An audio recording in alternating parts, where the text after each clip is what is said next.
and the Marvel rights. I mean, forget that there are other actual interesting IPs that are lucrative and they can exploit. I mean, let's be honest. Unless Fox ever got... Whoever gets Fox still owns the first Star Wars. Right. Is it only episode 4 that Fox has, or is it Fox owns episode 4 in perpetuity. The rest of the franchise, the rights revert to Lucasfilm, now Disney, I believe in 2020. So if Disney actually, pulls the trigger and makes this deal happen, then they get all of it now, including owning Star Wars forever. And right. And speaking of, then Disney goes and beats down on Netflix. Yep. Pretty much. Yeah, because that's what we're talking about here. That's what makes this more lucrative, because Disney is going into their own streaming services. So they can start to pull all that stuff back. Yep. Right. Make it more appealing to, shaft the rest of us. But wait, I don't. Whoa, hang on. I don't. Does Fox own Shaft? Shut your mouth. Oh, actually, I don't know. We're just talking about Shaft. Oh, wait a minute. Let me see. Speaking of, hey, Scott's here. Hey, Scott. Hello. I enjoyed your question today on Facebook. That was fun. I didn't post all of my ideas, but that was fun. What question? Scott posted the question related to the conversation we're currently having, where if the deal goes through, how the hell does the MCU integrate the X-Men? Oh, okay. And the Fantastic Four. Now, here's another question I was wondering: do you think, if it does go through, do you think they outright cancel the currently running X-Men shows, or do they keep them? I mean, they still keep S.H.I.E.L.D., so, I mean, I don't care. Obviously, it doesn't matter how bad The Gifted gets. They're at least going to finish the run. No, I haven't seen any of that. Is that not... It started off promising, and Amy Acker's in it, which I always have to kind of give her some support anyway. But, I don't know. Right. Although, okay, on the list of things we need to talk about, S.H.I.E.L.D.'s premiere, A, B, yes. Runaways. I have not seen Runaways yet. Oh my Lord, is it good? I know. Really? Everybody I know is telling me it's really, really damn good, and I need to watch it. That's the thing. Do you think? Runaways is being done all by Marvel. Anyway, yeah, because it's Hulu, and ABC has to deal with Hulu anyway. So that's Runaways has no X-Men connections, so it's Marvel Studios outright. It's not. Well, and basically, I'm thinking of The Gifted. That's the other one they're doing. Yeah, that was the one I was just talking about. Okay, I think Scott. I think the thing is this: Legion is so fucking weird. I don't think it matters what universe it's in. Good point. Yeah, which leaves you with what? The Gifted and The Gifted, right? Right?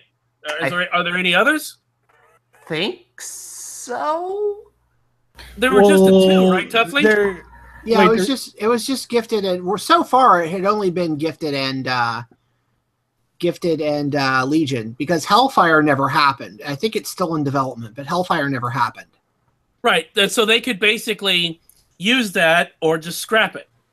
Because part of it, Tuffley, if I'm not hallucinating, which I might be hallucinating all of this, in some cases that would be awesome. It was partly because Fox just really, really wanted an X-Men show, right? So, well, Fox wanted an X-Men show. Marvel wanted. I guess it depends on which was in development first. I think Legion was in development first. I think it was. because that's what Noah Harley wanted to write, and Right. FX was going, listen, we'll just take whatever ideas you got. What have you got? Well, I want to write a Marvel thing. And then they thought, shit. Well, what's interesting too is that of all the, I think honestly of all the Marvel properties, television or feature film, Legion is the one where he could have done it completely separate, and I don't think anyone would have noticed. You know? Yeah, and I mean, he could have been not David Haller, but Steve Haller. You know? Yeah. So, and I think even within the context of Legion, you have the X-Men that aren't the X-Men. well, yeah. You have the school that isn't the school. Right. I mean, clearly they put things in where they didn't have to necessarily make direct connections until, of course, you get deep into the show. Right, and even then, the connection is easy to dismiss. I mean, Yeah. if you didn't know that it was an X-Men show, you would neither know nor care. No. So, Yeah. So I think if Gifted isn't working out, you just cancel Gifted. You basically wrap Legion either in the MCU or not. I think it works better and in its run own, because I think that's one of the central questions of the series. Where is it happening? Like, not whether it's MCU or X-Men universe or whatever. It's just, when is this show happening? When is it? Where is it? Yeah. Is it? I mean, is it happening? Like I told you, Tuffley, the farther you go into the show, you just go, I don't even know if any of this is happening. Yeah. And I mean, Is this real life? it's not. Or is No, this fantasy? It could be. Although Bryan Singer wouldn't know that either because he got fucking fired from the film. Caught in a landslide. Trust me, there's no escape from reality. I've tried. Obviously not hard enough. Hey, let's not get personal. It's Oh, well, you already did. Rewind back to the beginning before he joined. rewind! Rob's here. Hey Rob. Ow. Hey. Hey, how's it going? Hey, Rob. Hey. Hey, Oh, I'm sorry. Sup. What's up? what's up? What's up? Oh, speaking of which, What's up? Rob, I don't think we've had a therapy session since you had your sup adventures with Miss Pam, have we? I don't Is know. that something you want to share? I don't. So basically, we had Pam 'Cause Grier it's awesome. Film Festival, right? And Mhm. I couldn't really, get very. These things are all very controlled. Basically, they're showing two films. She's going to introduce them to a Q&A or whatever, right? So she's getting out of the first night they showed her new movie that she made with Florence Henderson, right? So then she does a Q&A, and she stayed for every friggin' question. I mean, it was insane, right? She She stayed was for only like 2 supposed hours. to be there for like 15 minutes, right? Yeah, like in and out, So I'm leaving, and she was cutting across in front of me with an entourage of people. I just looked at her. I went, "Sup?" She goes, "Sup, baby?" And then I kept running into her. Like that night coming out of that was on the way into the movie. Coming out of the movie, I saw her again. I go, "Hey." She goes, "Hey," and I go, "I really like your movies." She goes, "Thank you, sugar." And I said, "Sup?" And then she just started laughing and shook her head, and yeah, Crazy that was white it. boy. Yeah, but that was it. She's really, really nice. I got something signed. It was like I literally didn't think I was gonna be able to get anything signed. The first 2 times I saw her, I couldn't.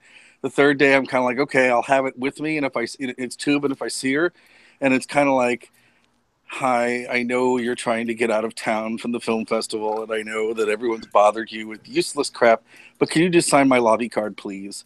And she just gave me a hug and signed it, and I said, "Sup?" And she goes, "Oh, we're doing this again." And I said, "Yeah." So, that's my Pam Grier story. That's awesome. She's so nice. Oh my God, she's so nice. Which, I wouldn't expect her not to be, but she's just one of those It's folks. Nice, it's nice to confirm. Yeah, it's just one of those folks that you would think, well, I don't know. So, So yeah, that was it. That's all I got. It's not much, not very exciting, but she's really, really nice. Yeah, that is awesome. In that I would love to meet her just so it could be well it's happened. Basically, Need Coffee has met coffee. I mean, yes. So basically, God. but it's basically It's true. It's basically one of those things where you see somebody famous and they go by and you're like, holy shit. It's just kind of one of those things, Yeah. where you're like, and she has, handlers and stuff, and they're all like 5 times your size. And, Hey, I'm working on it. I'm trying to and it's Pam Grier. She probably still knows a few moves. She's like, just, she answered every question. She talked a lot about Jackie Brown and, all of her other movies. And there wasn't anything that she didn't want to talk about. She was just went out of her way to be as welcoming and nice as she possibly could. So awesome. What's she got to lose? What she got to lose? She's there for a short weekend. She's in and out, and so yeah. No, that was good. So the film festival was good. It was good. I tried really, really hard to get. I had this insane plan where I was gonna try to get 2 minutes, or a minute aside because I knew the person was sort of walking around with Pam Grier. And I was going to try to set it up where I could call Widge on the phone and he could get Megan to talk to her. And it just couldn't happen. But I was trying very hard. So I'm a bad person. You're not. So, a bad person. Technically, we're all bad people, but you're not. Okay, that's a very good point, Tuffley. So bad. So bad. No, the festival was good. I was a venue captain for a day, which basically meant you order around all the volunteers and sort of tell them what to do, and you count the ballots and you introduce the films and stuff. So I did that. That was kind of cool. I was really lucky that the people I had for volunteers were awesome. They're like, I want to work with this person. I want to work with this person. Okay, great. You're in theater 5. You're in theater 6. You want to see the movie while it's playing? Great. Knock yourself out. Just be there when you're done. It was really easy. I had really great people. So that was fun. And I went to the after parties at this insane house that I'm going to take pictures of and send to Rocks, because it's 5 stories and they had skulls in mason jars and things. It was just very strange, and suits of armor, and yeah. And they had a dumb waiter, but That's it was not very sealed nice. But it was sealed off, so you could if you got in the dumb waiter, you wouldn't go anywhere. It'd just be claustrophobic. We like to call them intelligent, disabled, impaired. Stop. Waiters. Stop. Servants. Stop. Servants, in fact. Sure. But all I have to say is, if you have not seen Darkest Hour yet, people servants, I think. Just give Gary Oldman the Oscar. Just give him to him right now. Just saying. Now that comes out Christmas, doesn't it? I guess. Oh no! Wait. No. I'm sorry. I think it's just in limited release. It's in limited now. Yeah, they showed it. Yeah, okay. It was at the festival. But I guess then the free billboard sign is outside of Ebbing, Missouri, is really good. Oh god! I can't wait to see that. It's amazing. And Lady Bird, you have to go see Lady Bird. Really? No. What is that? I don't know that one.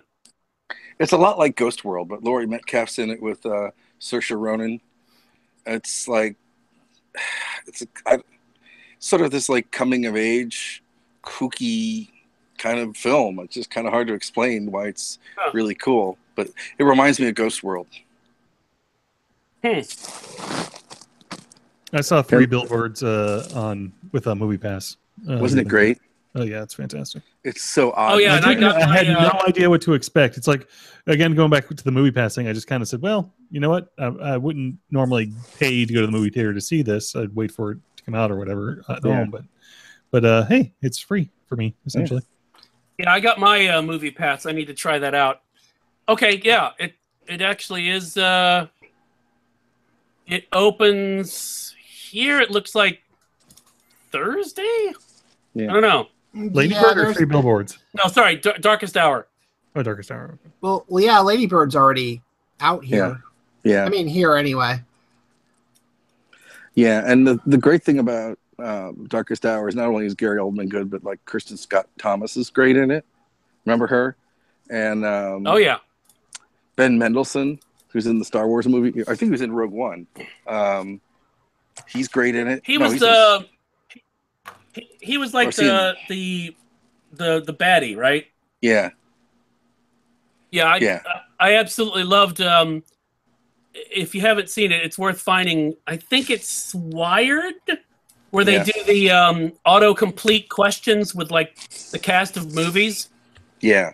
And hearing him after watching Rogue One with him. Yeah. But I can't wait to see Darkest Hour and Three Billboards. Let me see, when is Three Billboards come out here? It's already out. Oh, yeah, I have a friend that went to that. She says it's really good. So Rox, happy holidays. If you say so. I am. So Rox, quick question. Yes. Did you get a box from me? Oh my gosh, yes. I got to get a picture because good. Because I have my little tree up and my Christmas topper. The tree topper is the little sphere ball from Phantasm. Yay! That's great. It's Christmassy and dangerous all at the same time. It's kind of like the most Rox Christmas ornament in the history of Rox Christmas ornaments. Yes. Yeah. You know what? I looked at the Hallmark stuff and they've backed off on their death scenes. Yeah. I was disappointed. It's just like, oh, hey. Well, I mean, theoretically, they do have Aquaman about to throw a pitchfork. So it's... Well, next year you'll get the Manson one, so you'll be fine. Ooh. Well, I know, but I was. That's a horrible thing to say about Marilyn. He's recovering. Oh, yeah. No, they have no death scenes this year. They had what? The death of Spock, right? Yeah, the Gorn thing. Yeah, they had. Yeah. Well, they had Han Solo and Carbonite. Yeah. And what was it? I think last year. Was it last year? Are you disappointed they don't follow that up with like Kylo stabbing Han? Yeah. I think they had. That's like togetherness. I think what they need is the end of 7. I think that would be good. Yeah. That was Holly Methven's winner. Yes. Was What's in the Box.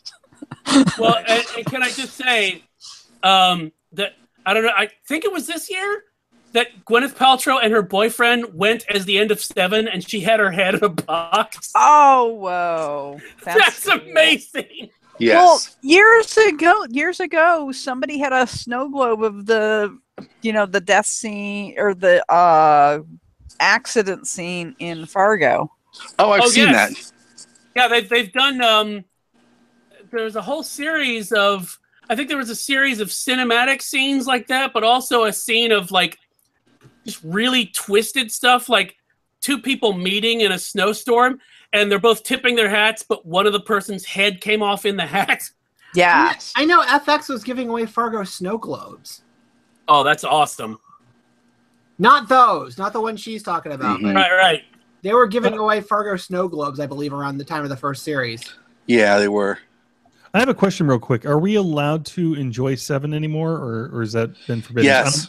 I'm not clear on what the rules are anymore. Yes. Hey, I have to change a whole bunch of Facebook pictures. I mean, it sucks. So.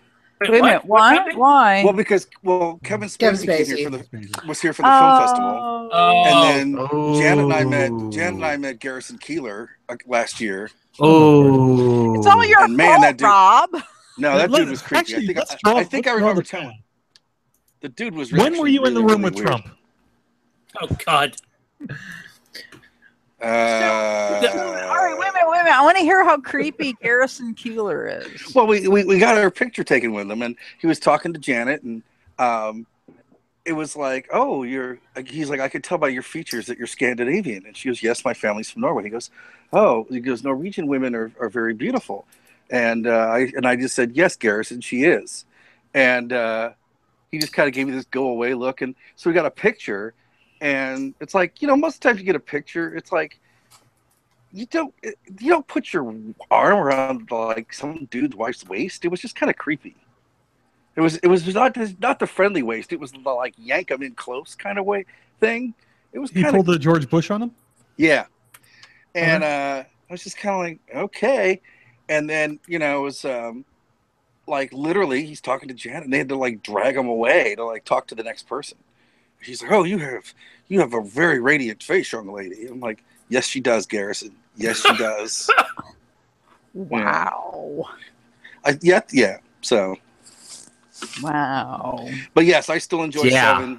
And actually, I saw John. I saw The Ref because it's Christmas.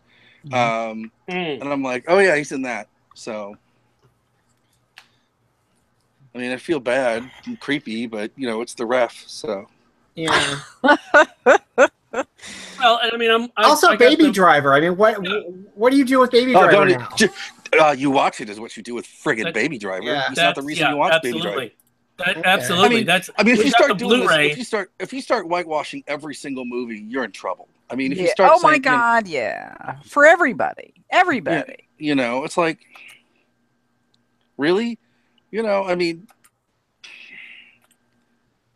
Then you start then you start not listening to Jerry Lewis records. Then you stop not doing there's like 10 or you're stuck with Pat Boone and Ray. Well, if you go down that road, it's Coldplay. No Chuck Berry. I mean, not Chuck Berry. Not even Coldplay. Actually, I'm okay with that. Or Richard Pryor or okay, no, you know what I've said this is the curse of Fatty Arbuckle. Yes, because Hollywood threw him under the bus. Well, I think as much as they could. We have a title. As much as they could, yes, and he's getting his revenge. But what about Chaplin? Jesus Christ! I mean, how many people did that guy probably? I mean, yeah. What about Jesus Christ? Or what? I think I'm not sure. I think he's okay. I have never trusted that guy, and remember, eventually he always rises again, and that's nothing but trouble. I'm sure Entertainment Weekly is going to have a exclusive expose very soon about Jesus. That's probably going to happen. Wouldn't that be the Watchtower? I don't know about that, but it's all along it. Too easy. So I was at our library doing some research, and since we're on this weird topic, so wait, are you doing research about this? No. Okay, wait. Can I just point out that a bunch of dudes are having this conversation, and Rox is the only female in this conversation right now. Not only that, a bunch of white dudes. Yes, exactly. We are the oppressed. Oh my God! No, actually, there's something we need to talk about. Anyway, I was doing some house research, and I was watching Fox News. They told me I was being oppressed, so it must be true. I came across this book about Edison living in Fort Myers and stuff. But anyway, apparently his factory burned down and everything, but his lone photo survived, and he wrote on it. But I just saw it, and it was really weird because on the photo, where is this now? It said, "Never touched me." Just like, oh my God. Okay, what poor worker wrote this? I don't know. It was just kind of weird and appropriate at the moment, and unless it was some jab at Tesla. You know what? None of his books mention Tesla at all. Well, I would expect that. Yeah. So the one news, the Marvel guy who has been writing as a Japanese person under a Japanese pseudonym, So what is the take on that? White man privilege. Yeah, what? I saw that, but I don't know what the shot is. What is the deal on that? Hey, it works for George Takei. Hey now. What? I don't know.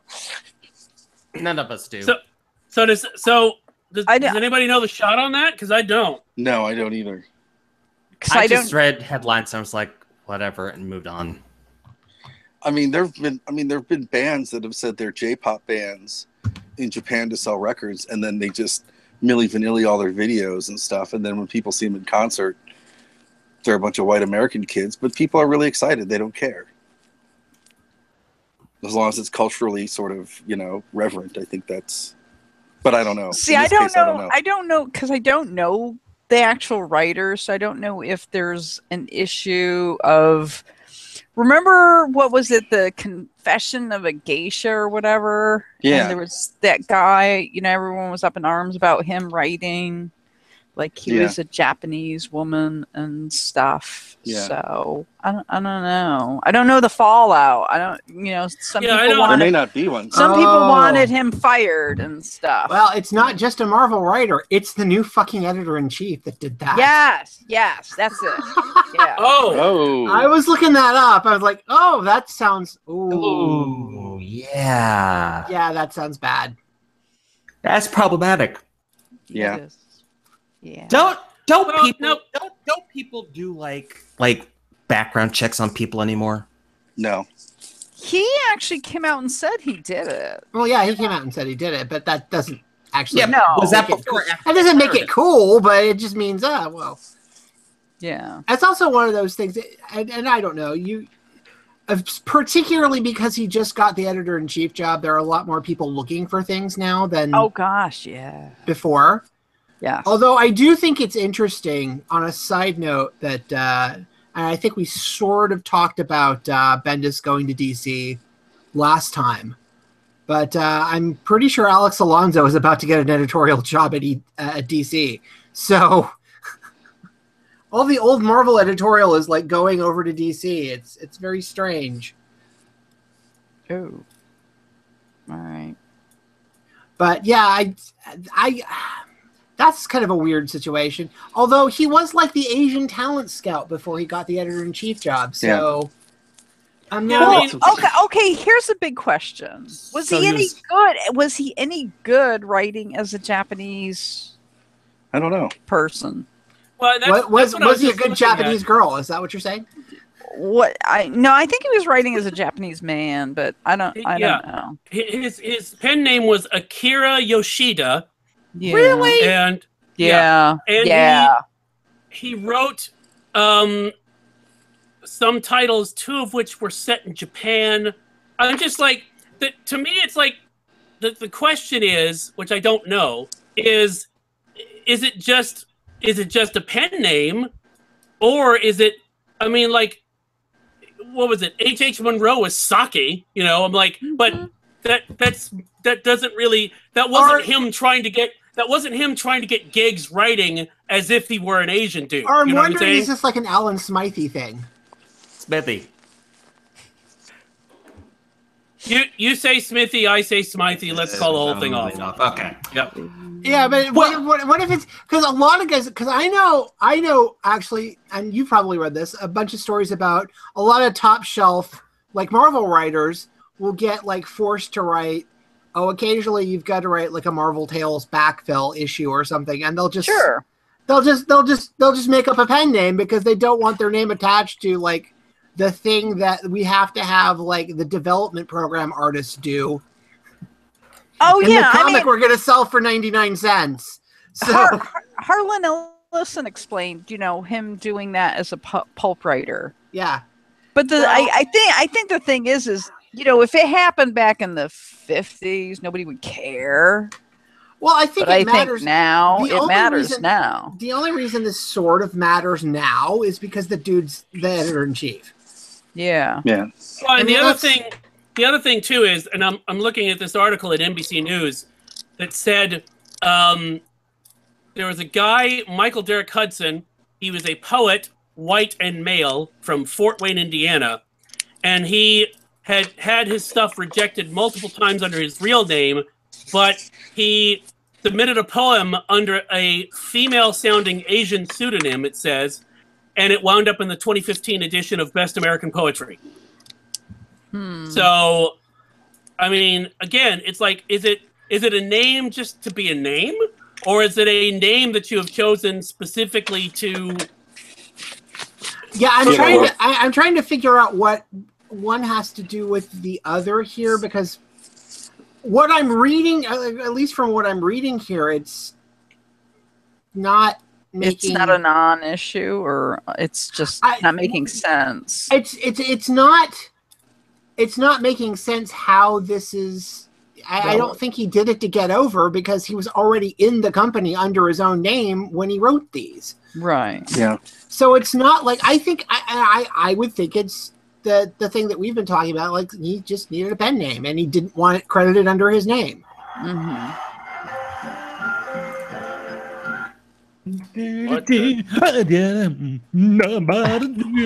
What was that? Suddenly, sounds like somewhere behind the sea or whatever. But yeah, It was a pop-up ad, sorry. Can you tell me how to get a browser? But yeah, I'm not sure. I'm not sure what the offense is. I understand what the thing that they're pointing out with the guy who submitted poems, but I don't see how that correlates to this. I think the thing for me is, it's like, if the NBC News article, and maybe I just need to find another article. Yeah. But basically, when it says Marvel's confirmed he wrote the comics as Akira Yoshida, he penned a number of Marvel titles, including 2 of which were set in Japan. And I'm like, is that the only tie that you can find? Is that they have? I'm like, if 2 of them were set in Japan, how many titles weren't set in Japan? You know what I mean? It's like, well, the rest were set in New York. And I'm like, well, so you can't have a Japanese name and write something that takes place in Japan? I mean, I'm not, again, I am so white, I am alabaster. So maybe I just don't get it, which I'm totally I don't get it. Fine with saying it. So CBR has an article, and they're saying it is problematic. Okay. CBR.com. I guess they report on comics. A little more than a week after it was announced they would be replacing Alex Alonso. Let's see. Admittedly, there are some, such as Marvel director, content, character, and development, Kamala Khan co-creator Sana Amat, who have gone on the record to defend Kubiesky's actions. Let's see. That being said, it's also important we examine. Well, I'm still trying to figure out. Well, he was already in Marvel. He wasn't doing it to get over. All right. Yeah. They're saying it's more than just a pseudonym, because apparently there's a complete fabricated backstory. Oh. Okay. Can I add a weird, interesting thing to this? Please. Yeah. Oh, saying on how he grew up in Japan. We will have nothing weird and or interesting on this podcast. Yeah. I mean, I don't really know how to say anything about this because it doesn't really affect me. But what's the difference between that and, say, a white person dressing up as an anime character that's Asian? Well, I think the difference is I'm still not sure what the problem is, because there's a cultural sensitivity that you have to respect with that. I get that. No. I got. Yeah. Well, what I'm saying is, first of all, you're not pretending that you're the anime character, nor are you pretending that you have a backstory that you are an Asian person. So, I mean, that that's basically, that's different, but I still don't see how that's a problem. All right, I'm not seeing why there's a continuing pattern of maliciously doing this, and I'm not seeing that.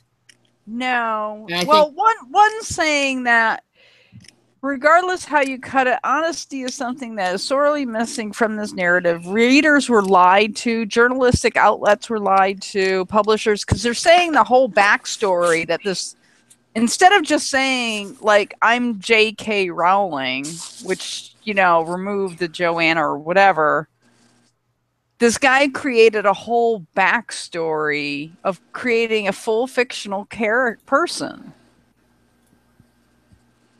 You know, instead of just saying this is a pseudonym. Well, but I mean, again, the question that I have is, was that part of the act, so to speak, or when people started asking questions, was he making up shit to try to cover his ass? And if so, why was he trying to cover his ass? Well, do you think it's like it's also a backlash of, you know, how many? There's been the whitewashing and stuff that some people, you know. So do you think it's just sort of tagging on to that? Because I know a lot of people are still not happy that Tilda Swinton was in Doctor Strange. Yeah. Yeah, I mean, possibly, but again, to me, it's. I mean, like I have. Well, I mean, Jesus Christ, I'm a walking pseudonym. All my bios say that John Robinson is a pen name for Widget Walls, and Widget Walls is a pen name for John Robinson. So nobody knows who I actually am. We all know that. Shit. So, I mean, I have fabricated backstories for some of my pseudonyms simply because it's fun, and to me that makes it more interesting. But I think you're not making yourself, you know, another nationality. No. So far, no. Right. But like I said, I'm thinking there must be something else going on with this that we just don't know, or since none of us are Asian, we just don't fucking get it, you know? Right. I totally cop to that, because, you know, if anything, if there's anything I've learned recently, is that the way I personally feel, being white and male is dumb as shit. Because you don't know. Do you not know what any other race goes through? Because, you know, like the example was, you know, it's always such a big deal when there's black superheroes. You know, like the Black Panther movie is a huge deal. And but to me, if there were black superheroes, it was just, oh cool, black superhero. But then again, it never occurred to me, and I don't think it occurs to a lot of white folks anyway, that all the superheroes are mostly white. So we don't understand why it's a big deal, because we've never been in that position of it being a big deal. Yeah, you know, or even like, and we were talking about this last summer over the Jodie Whittaker announcement, right? Yeah. I mean, it's the same thing. I mean, it's British, so it's more polite, but yeah. And well, the point being also is that I, you know, being a white guy, don't know what even white women go through. So most of humanity, I don't understand. Don't worry, we'll make laws to make sure that it seems like we do. Or that it won't matter.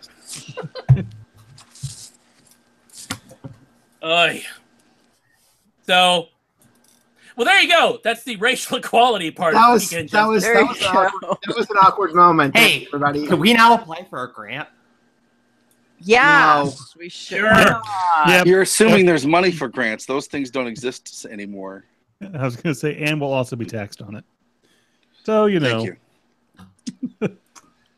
Thank you, Billy Bragg. Could I not have the grant, please? No, I don't want the grant. It's actually more of a burden now to have a grant. I'll just, you know, be in the corner with the ramen, praying for death. Thank you. But Agents of S.H.I.E.L.D. Hey, Tuffley. Yes. Pass the soy sauce.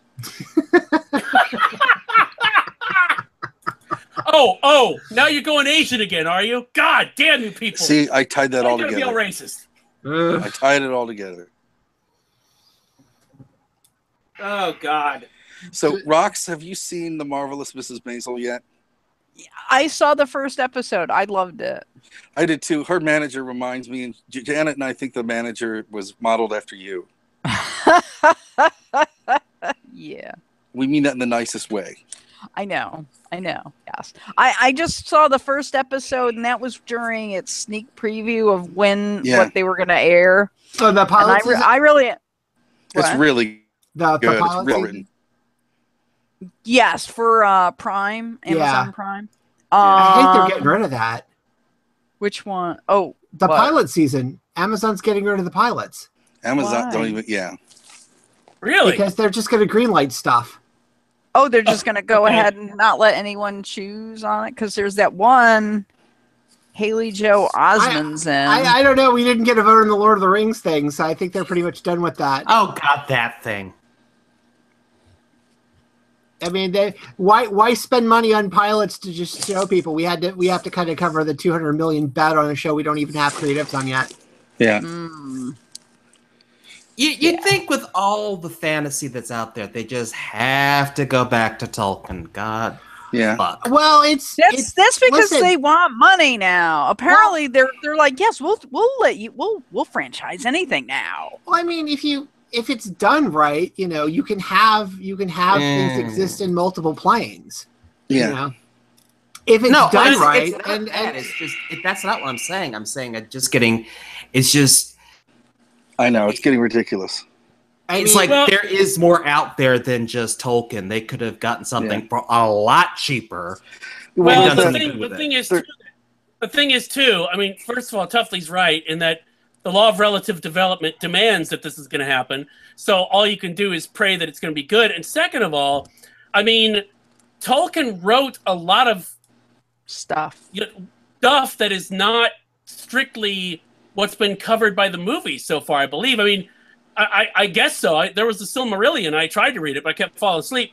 So I'm just saying, if Brian Fuller's attached, you should be worried. Well, the problem is the Tolkien family had a tight rein on everything. So is this like hey, we need money now. We want money now. Well, no, I think what it is because didn't the son die or give up control, and now Christopher? Christopher. Now they're just selling it to whoever's got the biggest. No. Well, what had happened was because the rights were fragmented for so long, even when the movies were being made, they were still suing each other over who actually had the right to do anything. Yeah. Yes. And this is where we're getting to because they just solved all this stuff. They just settled all this stuff with Warner. So they just settled all this stuff with Warner's for like the Mordor games and things like that. Because that was the latest suit because Warner's was extending their. I think the claim that Warner's was extending their license into producing video games based on the material from the Lord of the Rings. I think they had extended that deal to involve original.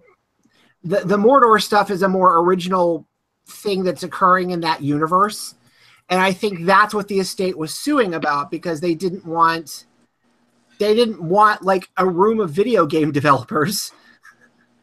Right. Well, I remember stepping on the canon. Yeah. Well, the thing is with Lord of the Rings, I think how everything scooched in for The Hobbit, was the appendices, and it's the appendices at the back of the Lord of the Rings, and that one little paragraph about the necromancer or whatever that got scooted into the Hobbit. Because it's like, hey, we have the rights to that because you gave us the rights to the appendices. Yeah, that was the weirdest part of the whole thing. Was that what I? But I mean, getting back to what families do. And oh God! Well, it is the holidays. It is, and we all have knives. I had to get that one in. Yes, but is yours called Sting? No, doesn't matter. No, yours is called Stuart Copeland. That's is Agatha Christie's grandson. Thank you, Rob. They're like, anybody comes up to us, we'll license anything. I mean, he went on record to say that. He's like, yes, we've got stuff going on now. We're I think the only one that they'll not touch is Mousetrap. Yeah, because everyone in the brothers had a theater right to it. Yeah. Right. But he's like, hey, we have the rights. And I mean, that's all his job is. What's coming in? Who wants to license what? And he's like, sure. Yes. Sign off on it. That strange looking mustache on Kenneth Branagh. Absolutely. That is the reason why Cosette. That's getting a sequel. Yeah. Rox, that is the reason Cosette will not see that film, is because she simply cannot take it seriously. You know, we saw that, and it's not that bad. It's actually decent. It's no, because I was going to go see it, and Janet says I'm not seeing it. The mustache is stupid. Well, but here's the thing: is the people that have not grown up on Agatha Christie canon, like all of us. Yeah. Let's be honest. The people that really have not watched even the Albert Finney version, they're like, "Oh, that was good. It was good." I'm like, "But the mustache, it makes no sense." I mean, what I find so depressing is that it is one of those. When I heard they were going to do another one, instantly I thought, okay, well, this is going to be cool because it is obviously going to be one of those ensemble films where you have this crazy ensemble who sign on just to be in that sort of film. Yeah. And then, the trailers came out, and, I mean, first of all, they looked... The music on them was fucking horrible, despite the mustache. I mean, the mustache is so outlandish. I think the twist in the movie was that the mustache was kind of like Starro, and the mustache actually did the crime. My thinking was, I thought it was that Branagh forgot that he was in a film and not on stage, so he didn't have to have it be seen by the back row. Yeah, I feel like well, the defense of this film is if you're going to do a film that is exclusively about people running through corridors and talking in rooms, Kenneth Branagh is your guy. Because that's the kind of movie he does. He does well. I mean, Exhibit B, look at all of his stupid action films, right? The first Thor, did any of the fight scenes work for anyone in the first Thor? That was his.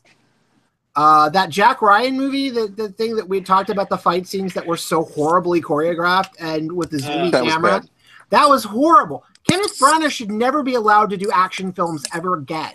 But let him have these films. Let him have Murders on Trains. Let him have. He did that great comedy Wallander. Yeah. But God, Wallander, Jesus. Toughly, here's the only thing though. Yeah.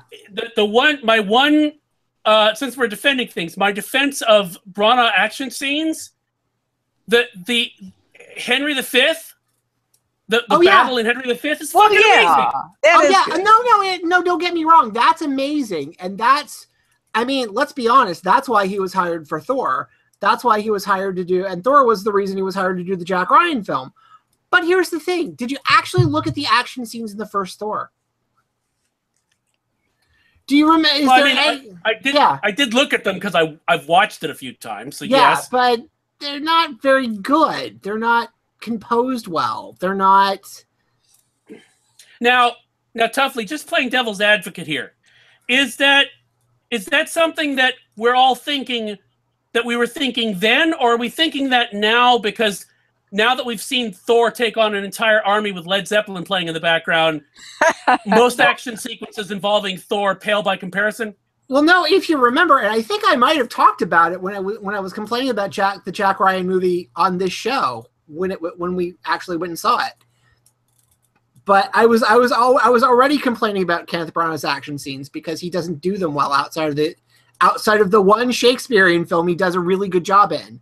Oh, wait a minute. He was okay as Gilderoy Lockhart, whatever. He swished the thing. No, I'm not saying that, but I'm saying when he directs, the Shakespearean films, that's his stock, man. He can just do that. and even like if this is what he's going to do now, if this is what he's going to do and do Agatha Christie films, I'm okay with that. He can totally do those. He can do those all day long. Just don't let him do any more action films. Just no more action films for Kenneth Branagh. Dear Kenneth, no more. And no okay, taking a sidestep. Because this is actually a sane transition for this show. Oh, okay. Have we all seen the Amazon Jack Ryan trailers with John Krasinski as Ryan? Yes, Yeah. but were there any? I saw a bunch of them. Were there any with actually showing John Krasinski? Yeah, There were a couple with him yelling at him having not yelling, but having confrontations with his boss about analysis. I guess I must have just saw all the teaser trailers because there was like a ton of them, but none of them, all of them showed like somebody showing up to work with their kid's sippy cup in the back of. It's kind of like the hushy, quiet Kiefer Sutherland scenes from 24. There weren't any of those. Well, I actually am intrigued because I never would have thought of him for such a role, but it kind of makes sense, and they've kind of set it up with the teaser of really he is just an analyst. Yeah. So I mean, and just to go back to the Branagh film, if the Branagh film was more of the suspense kind of story, that would have worked just fine. And there were bits of that would have worked just fine, except that we had to turn it into an action-y Explodo film, like in the second half, which didn't make any sense.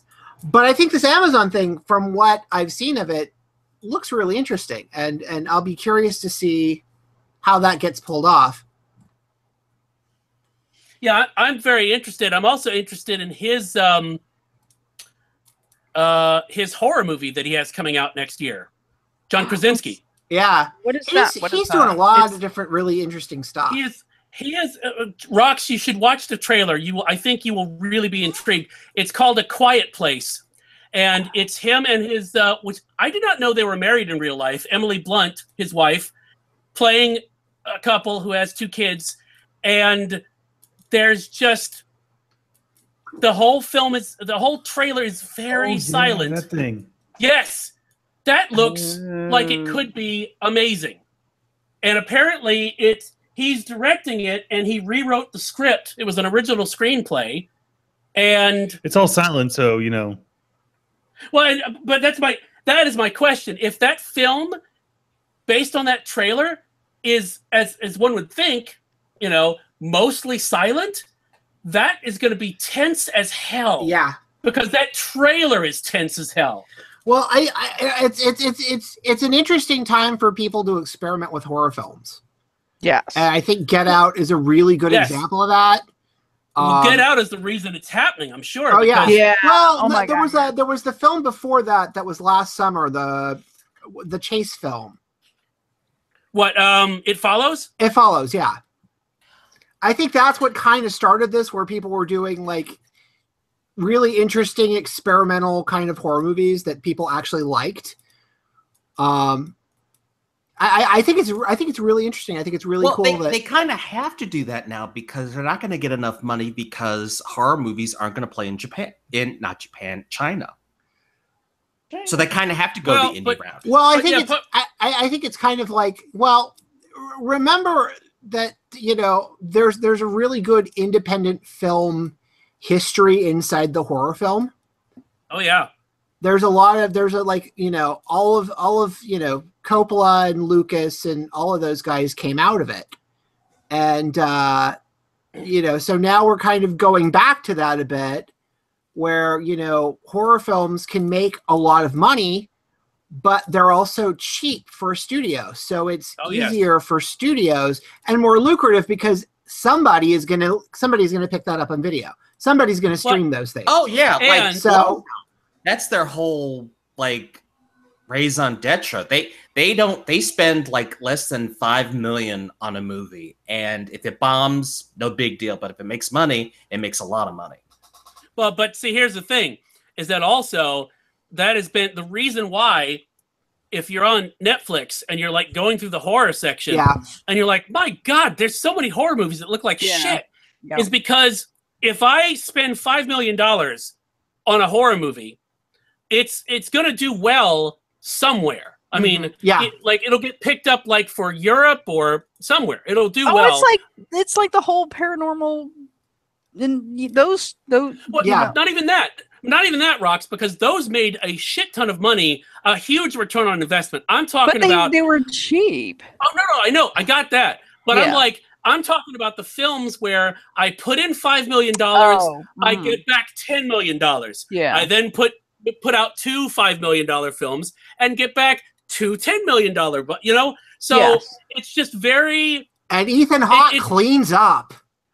Yes, yeah. I mean, there like are Ethan Hawke's had like 20 of them. I know there are a ton of people making a decent living off of doing horror movies. That, I mean, if you are either just a fan of the genre where you'll watch any fucking zombie movie that comes out or any fucking vampire movie, you can do that. I mean, that's easy to do. What I like is the first reaction I had on hearing about Get Out was coming was, he's doing a horror movie? That's interesting, Yeah, and this is like what? This is like what? Not very long after Keanu. Yeah, I know. So I love the idea of if he comes in, he is not going to, if he's coming into the horror genre, he has something he wants to do. Yep. Oh, and this has an idea he wants to play with. Get Out was his pet project for a really long time. I know, and I love that. And and Krasinski, I mean, I'm like, if he is producing, wrote it, directed it. Yeah. Yeah, I just saw the trailer. It's good. It's. Oh, yeah. Yeah. Yeah. But Rox, you see what I mean? Where I don't think the beauty of that trailer is I don't think you realize how tense it is till the quote unquote accident happens. Yeah. And shit starts to get real. I mean, I jumped. I don't jump, especially when watching trailers. Well, you said because you're so white. Trailer. Well, yeah, I am extraordinarily white. I mean, normally people jump at me because I look like I'm undead. So you wish. But No, I've seen that happen, Scott. She's seen me in shorts. I have. So have I. I can't unsee it. How are your legs vampires and the rest of you is alive? Scott, but this was in broad daylight. Outside. The only reason I was able to go out in broad daylight is because I wear shoes lined with the soil of my native earth. Anyway. Yeah, we can talk about. No, we don't. What? I don't even want to know. Never mind. I don't want to know. Nope. So anyway, A Quiet Place. That looks like it's going to be. I hope it delivers on its promise. Yeah. But okay, so we have to discuss the Shoggoth in the Room.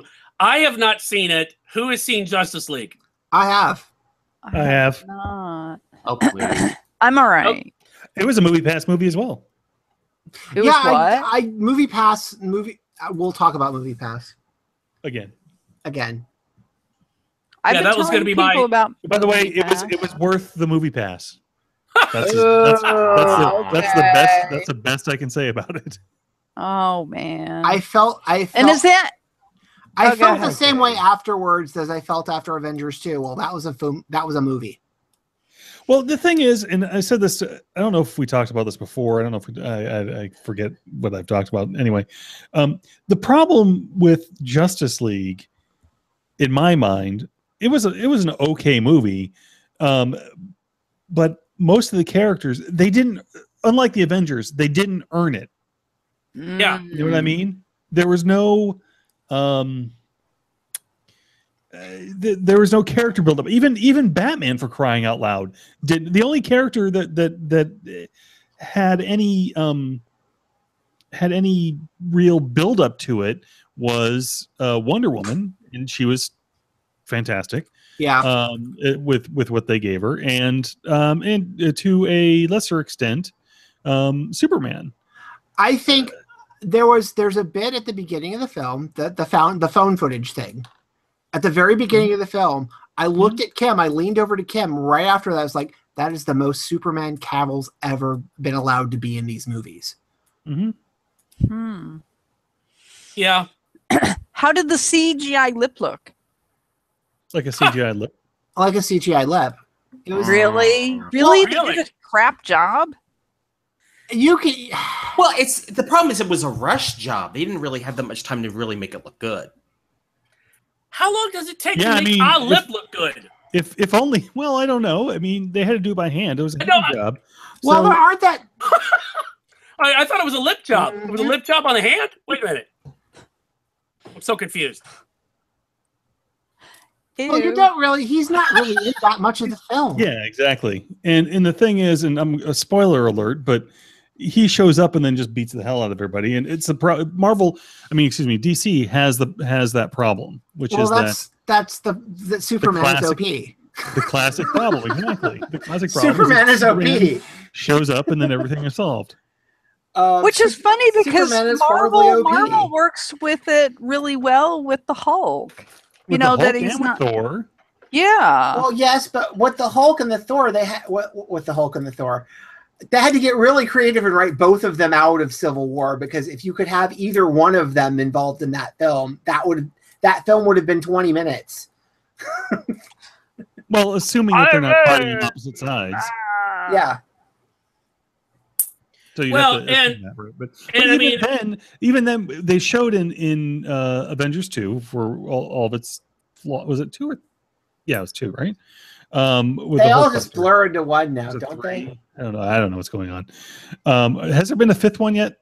No, but I'll tell you what, and this is the thing I was thinking about. If Disney pulls the trigger on Fox, here's what I want. I want the scene in Avengers 5 when they go and recruit new Avengers, because you know that's what's going to happen, that they have an exact mirror of the scene in First Class, where they have Charles and Magneto go into the bar and it's him, and it's actually him, and he just says the exact same thing he told them in First Class, fuck off.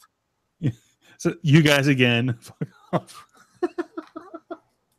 That's all I want Hugh Jackman to do, and Hugh Jackman can get his Wolverine appearance in an Avengers film and not have to suit up and do anything. Just that. Well, the thing Miles for me Morales was Wolverine in the new Avengers, but go on.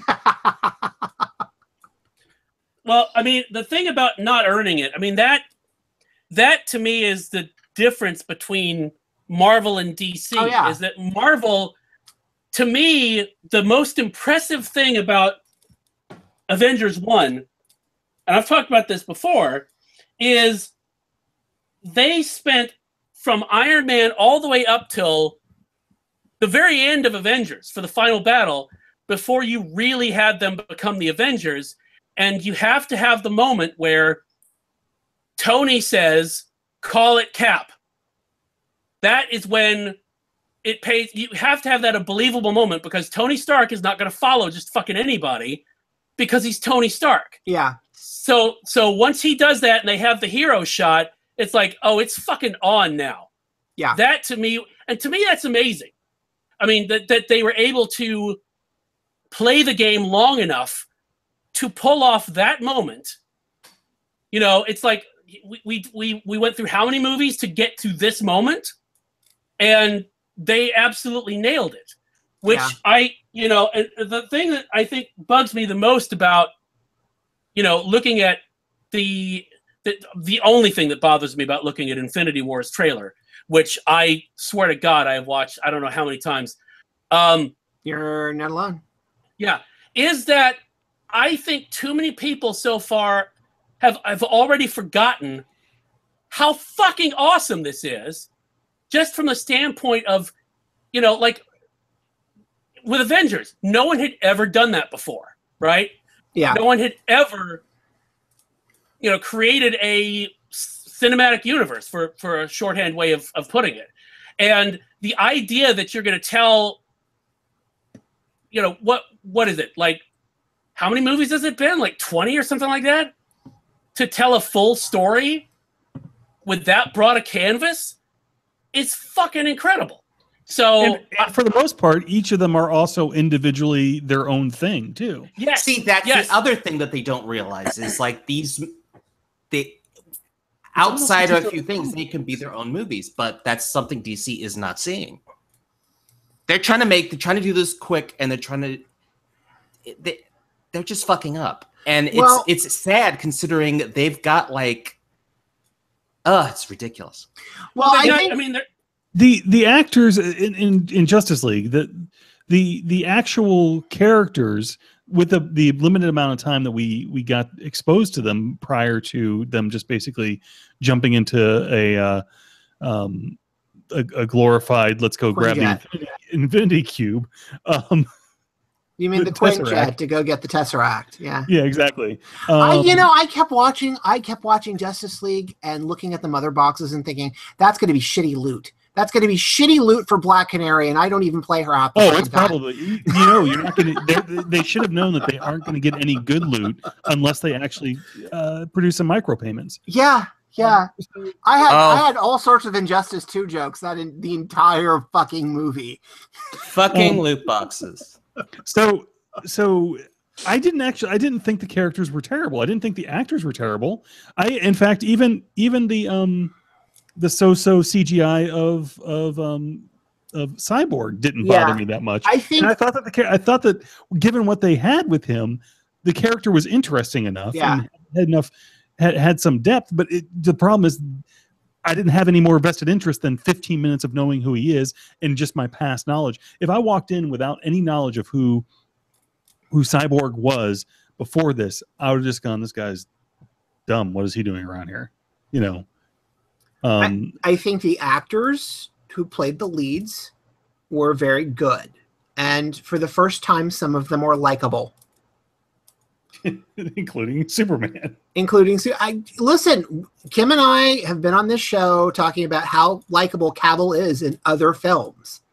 Oh yeah, and he's just not. He will be more likable in Mission Impossible 6, probably, and he's probably the bad guy, But the problem is, we've talked about this many times. You'll get to see his mustache. I think he makes a great Superman. Yeah. If they would just make a Superman movie. Oh yeah, and all of the bits that they have him once spoiler happens and he's not dead. All of the bits after he's brought back, and even the phone footage at the very beginning is the most Superman-like Cavill's been allowed to be thus far. And I hope it's not the last time we see him in that role, because now that we've kind of gotten past, now that they've allowed him to be a likable version of this character, I kind of want to see more of that.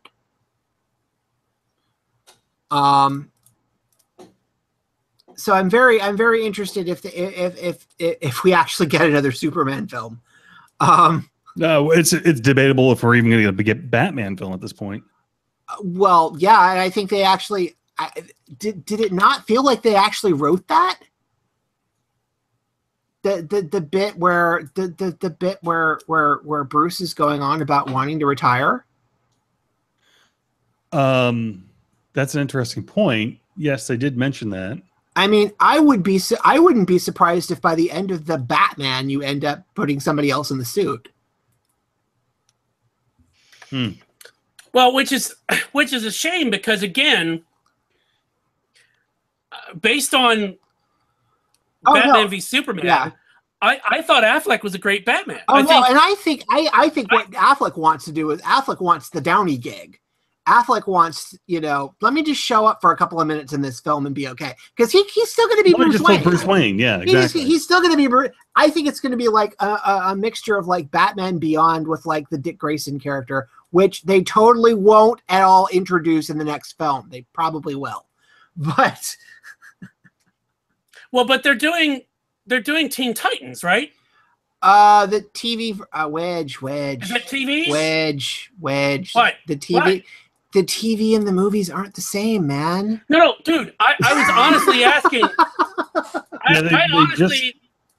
I get that. I just didn't remember which universe it was in. Yeah, Titans is Titans. Is Titans the digital only subscription service now? Is that where that's going? Because TNT has decided. I don't know. Is it on TV anymore? Is it the DC subscription service thing? I don't know where the hell that's going to be. But can we talk about the apocalypse that's about to happen with where? Which one? Which one? What, the one Steppenwolf was there to do? I know. Now we get what we want. We get what we finally wanted, which is, a la carte, but it's all via web. And then, okay, well, in the meantime, we're also going to drop all protections against allowing you to access all content without actually having to pay extra for it at the same time. So now, you're just basically back in the same boat you were at the very beginning.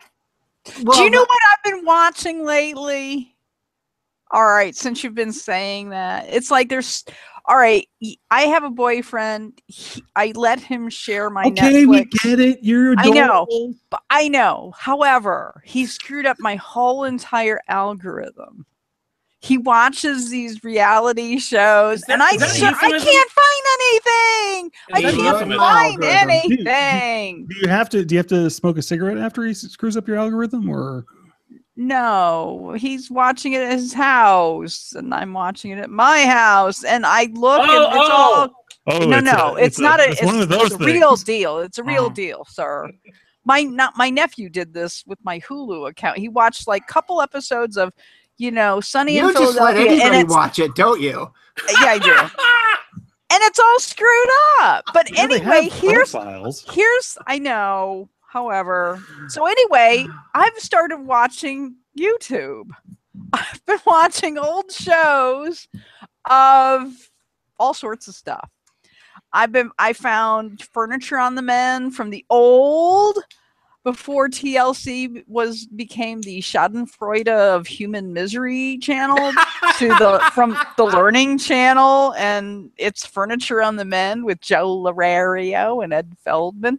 Yeah, you're right. We have so much out there. It's a la carte. Yeah. Actually, I was going to say that when earlier this year, I had actually put out that I had complained about that Meeting People is Easy, the documentary about Radiohead, was not actually included in like the OK Computer reissue stuff. And somebody from the band, or whoever's running the band's Twitter, actually forwarded me a YouTube link to where Meeting People is Easy is actually on YouTube. Mm-hmm.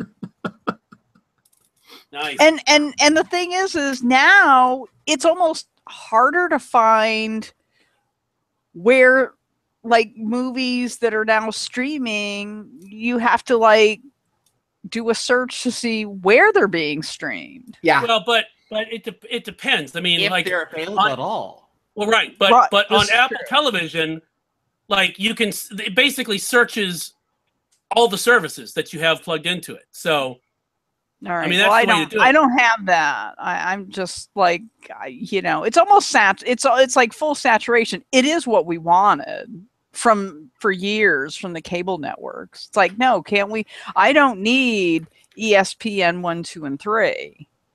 But now it's to the point, between HBO, Showtime, and everything else getting dibs on what movies to stream and Netflix and whatnot. It's almost getting harder, like in the days of old, which of finding, oh hey, that one lone film that you always wanted to watch, and you have to watch it because we have no recording devices. Now it's gotten to the point you have to like spend time to find what you actually want to watch. Well, and that's why I see it.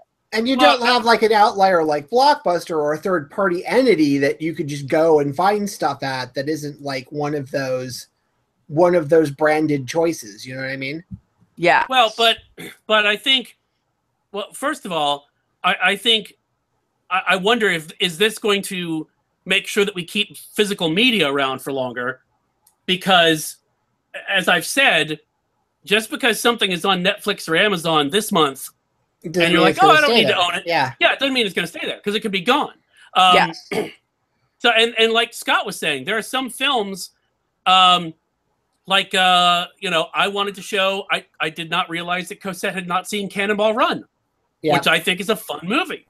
So, but no, it's not available streaming anywhere. Right. So there's that as well. But I think, although if you go to Burt Reynolds' house on apparently every odd Wednesday, I think he'll hook you up, Wedge. Dude, I would totally do that. Have some orange juice. Have some orange juice. Hang out with Bert. No, but you'd have to hear him bitch about Lonnie. No, that would be totally worth it. You know what I would do? I would be like, Bert, let's do something different. Let's watch Hooper. He'd probably love me forever. You remember Hooper? No, you know Bert's the biggest WKRP fan ever. You know, just stop. Yes. So, you know. But part of it is what? No, you know what? A film I want to see is, and he's never seen it. Is Used Cars. Really? Yeah.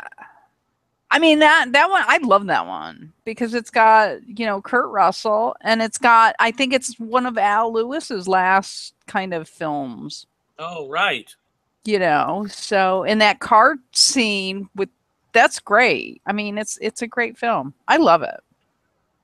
Of course, I haven't seen it forever, so it's probably crap. But Well, here's what I find interesting is that you're talking about how you have like HBO and you have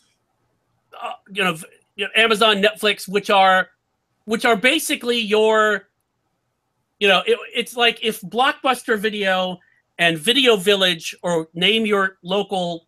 Like if they had the rights to have exclusive, studios or titles or whatever else, whereas I'm looking at, say, the idea of there being a Marvel streaming channel. Yeah, that sounds great to me because that is a subject that I, depending on, as long as the price isn't crazy, that I would love to, give me access to even the crazy, horrible 1960s animated shows.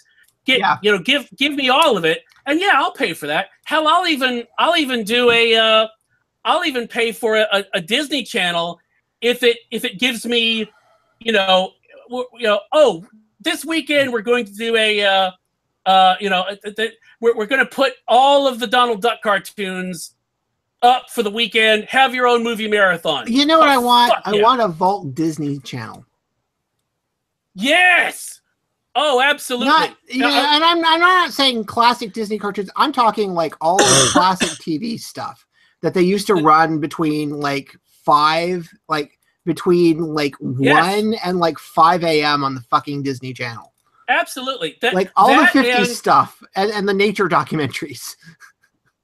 So here's something really. Sorry, go ahead. Go, No, go, Rox. So has anyone looked into the YouTube, whatever the pay thing? Yeah. I haven't.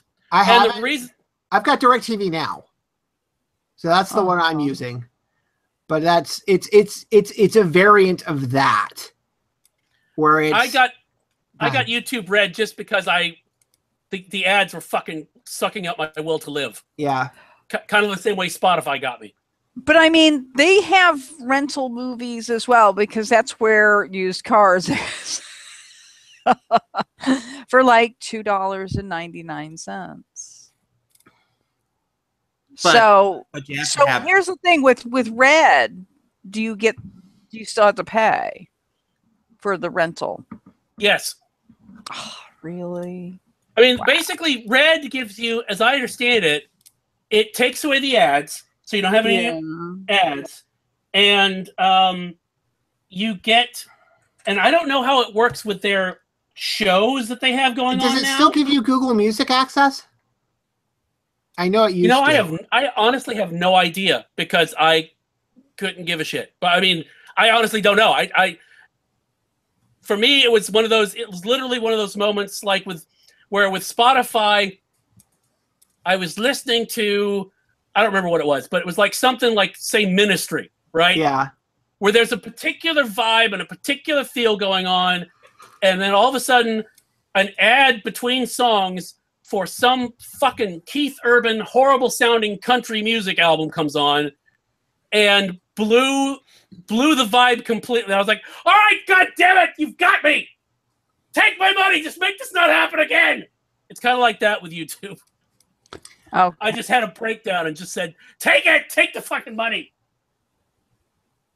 So beyond that, I honestly haven't explored. There may be all kinds of things that I now have access to that I haven't even bothered to look at just because I just don't want ads. So yeah, I got DirecTV Now, and it's interesting because I've been experimenting with DirecTV Now, and I think I did a play around with PlayStation View. I actually kind of liked PlayStation better. It just didn't have like the stuff I wanted, if that makes sense. It didn't have. I was looking for, and I got in. Actually, I got in. Most of the reason I got into DirecTV Now is because they had the deal where they'd give you an Apple TV, so I did that to get the free Apple TV. But it had it when I got in. It had it had basically NHL Network and a couple of things that I couldn't find anywhere else. That was in there. Of course, it's an AT&T offering, so maybe they had some pull. But no, that's really what it is. It is sort of the. Well, does this thing have the thing you want, and is it worth it enough to me to pay money for it? See, that's my yeah. That's like with YouTube Red. I mean, I'm not thrilled with the commercials, but $15 a month is that's too much. Wow, really? I thought it was mine's like just $9.99. It's like Spotify where there's different plans, I think. Okay. Different plans and different things that give you different accesses and that sort of thing, I think. Gotcha.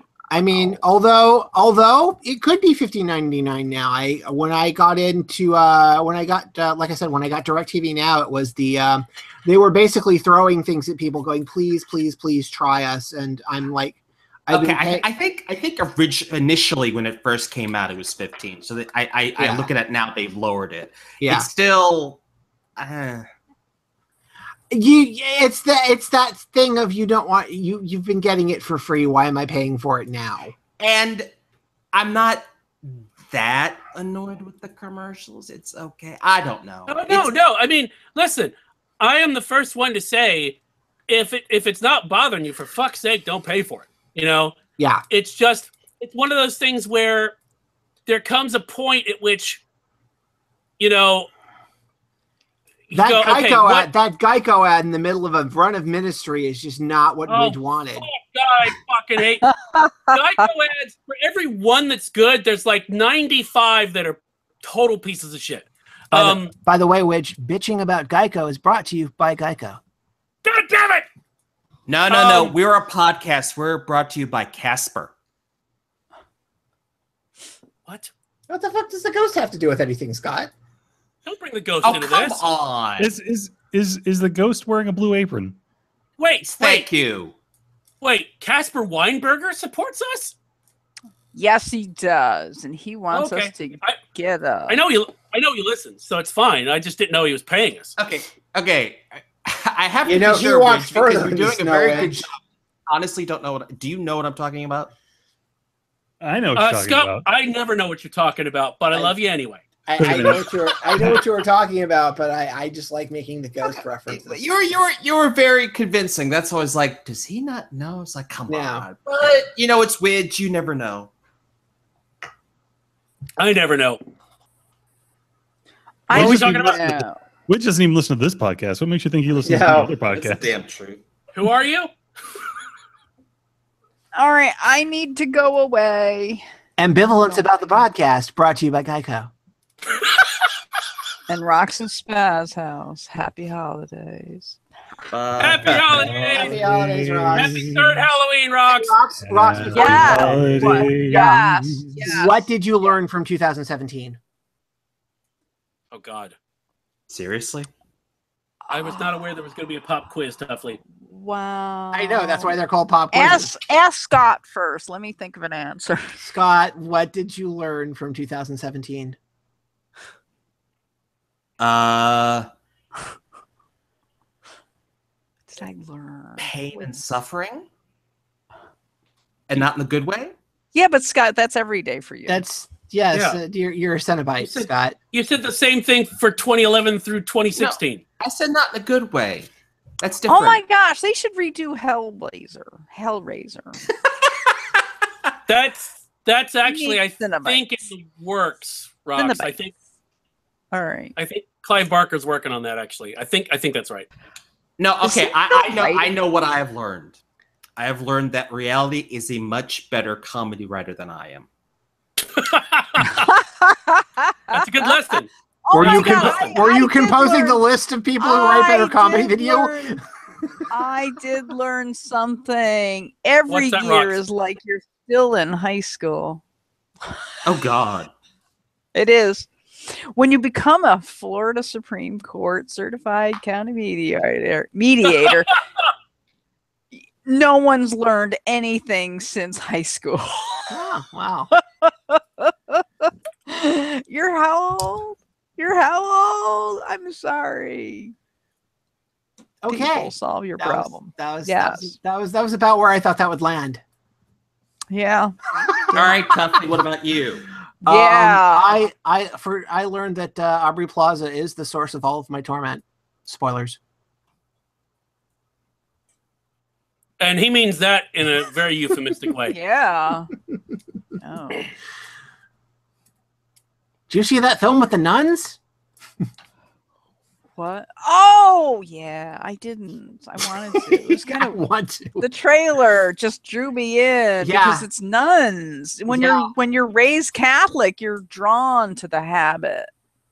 It's like, I gotta see that. Just can't shake it. That's right. Can't shake a habit. On that note.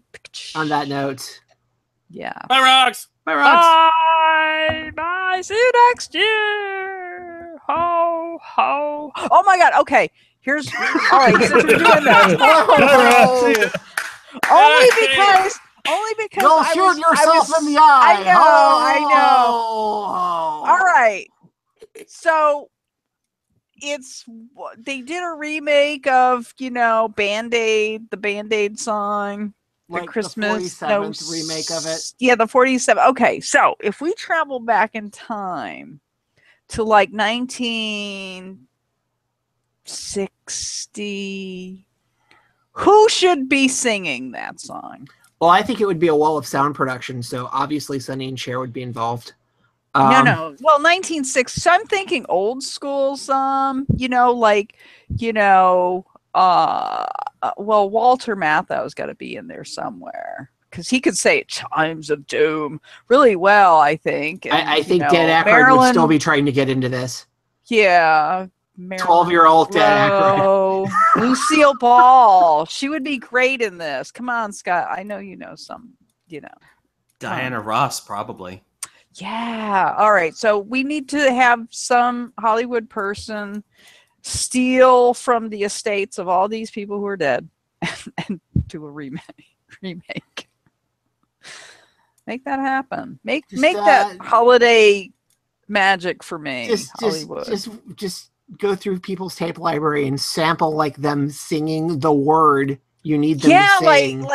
Yeah. Or do they know it's Christmas? Do they know it's Christmas? A young Robert Morse, Dennis O'Connor, Look, Sinatra. if you learn anything from Rogue One, it we can bring back the dead. Listen. Sinatra would be like the Michael Jackson sequestered. Is like, don't come around near me. No. Sinatra. Frank gets the tonight, the Bono line. Okay. All right, then who gets that was the thing that Bono insisted Michael on getting Jackson that line. Thing? Okay. Well, who gets the sequestered Michael Jackson lines? Like tonight, thank God it's them instead of you. That's Frank. Frank's gonna get that line. All right. Okay. But there's that scene where Michael Jackson's part of it, but he's not because he's in his own little sound booth. Who gets that? Who gets that? Howard Hughes. He didn't sing. Yeah, but he'd be isolated. We know of. Jack Benny. Well, yeah. Jack Benny. Oh, oh my God! Oh my God! And you know what? Groucho Marx could be on that because he was alive until I'm thinking Jack Benny and Dean Martin gets the Springsteen spot.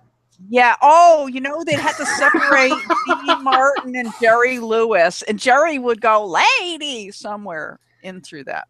Yes, he could say "clanging chimes of doom." Jerry could. That would be great.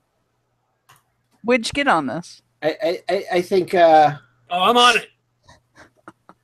I'm falling off of it, but I'm on it for the moment. All right. Okay. All right. On that note, I am now gone. Bye. Bye. Bye, Rox. See, now she's got me thinking about who the 60s Bob Geldof would be.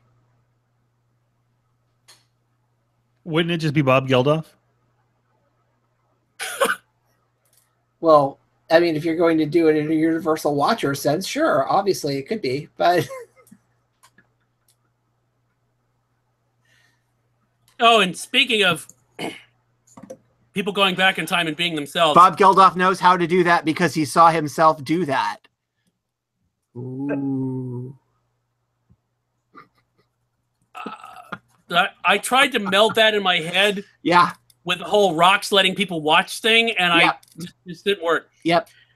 So you guys know about the Adventures of Barry and Joe animated cartoon, right? Yeah. No. Okay, John. Basically, somebody put out a Kickstarter to create an animated pilot for a show in which Barack Obama and Joe Biden are sent back in time into the bodies of their younger selves, and they have to go and stop the evil Trump organization from changing the future. And their version of Quantum Leap's Al is Neil deGrasse Tyson, who appears to them as a hologram helping them out. It sounds fucking hilarious. Apparently, Conan O'Brien is now on board as an executive producer.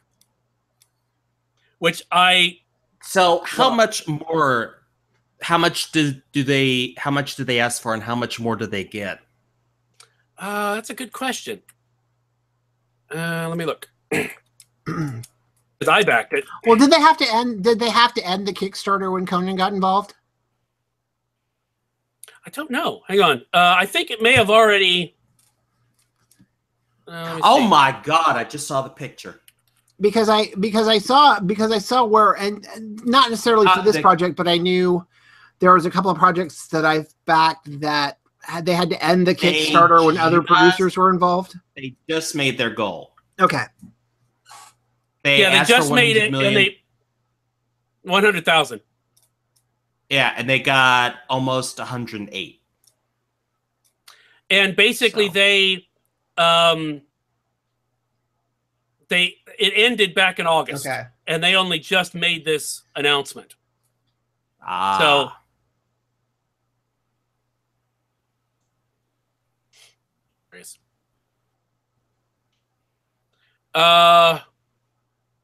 what else? Agents of S.H.I.E.L.D. Oh yeah, Agents of S.H.I.E.L.D. Yeah, which I am watching, but go for it. Agents of S.H.I.E.L.D. in space. Let me start by asking John, because John's probably the one who's been paying attention the most. Mm-hmm. Do you think they actually made it out of the framework?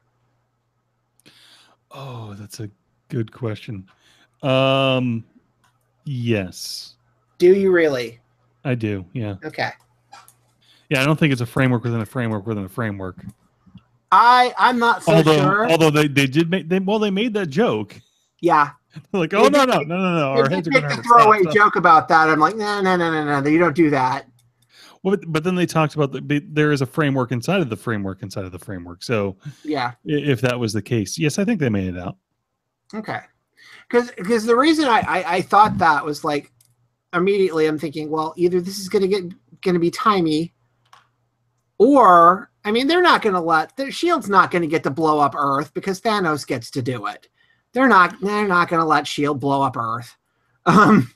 Well, I mean, they're dealing with space and time now, so yeah, they're not gonna let They're not going to let. It may not be. It may not. It So may they're going not to go be. back. It may not be a framework, but it could just be some other type of scam for some reason. I don't think so, and the reason why I don't think it's the reason why I don't think it's actual reality, yes, is because there's so much of it that was shot that was outside of them. In other words, there were other people acting upon them as opposed to it mostly being centered around their whole capture, the whole nine, all that stuff. It's all external to them, to the main characters. Somebody really likes the Talking Heads, by the way. Yes. Because not only did they get they got the whole they played the whole damn song. Yeah, I know, right? They played all of it. I mean, this is Marvel going, oh yeah, now we have a budget. Okay, fine. Well, it's funny because what I enjoyed about this, what I kept thinking was during the 2 episodes that have aired thus far was, okay, I don't know why it took you this long. First of all, I've enjoyed S.H.I.E.L.D. for the most part. Yeah. Save the first half of the first season. But I don't know why it took you this long to finally embrace that you are our Marvel modern version of Buffy the Vampire Slayer until now. But you've started to at least finally to not take yourself as seriously. Especially adding characters like Mac and whatnot. Like I love his line. Oh, space, of course, because that's where we haven't been yet. Sure. Well, it takes time. I mean, Buffy wasn't really Buffy. Well, come on. S.H.I.E.L.D. is getting a little long in the tooth. They had 2 options: go into space or add a cute child. Well, the whole thing of doesn't S.H.I.E.L.D. have like was a space called Spear or something? No, we don't. No, we don't. Oh, wait, you do. I am a little disappointed they didn't go the sword route, but okay, I'm just going to leave that alone. I'm going to leave that alone. They did say Spear in the. No, that was the joke. That was the joke because I so wanted Abigail Brand, but we're not getting her. So, so anyway, because they're going through time, when they go back, they will put it all back in order, and then Thanos gets to blow it up. Well, obviously. Now, has this been the first introduction of time travel in the MCU? Well, and if you don't count, if you don't count Cat being frozen. What's that? Well, if you don't count Cat being frozen, or Doctor Strange, which is not. It is for him. I know. Funny man. But no, I think the closest we've come to what we would think of as actual time travel is Doctor Strange and the Time Gem. Mm-hmm. I think it's correct. It'll be interesting to see how they. And here's another thing. One of the things is, why were they brought forward? See, that's what I'm wondering. They were deliberately sent forward, so that they didn't screw up. They didn't screw up Infinity War. That's why.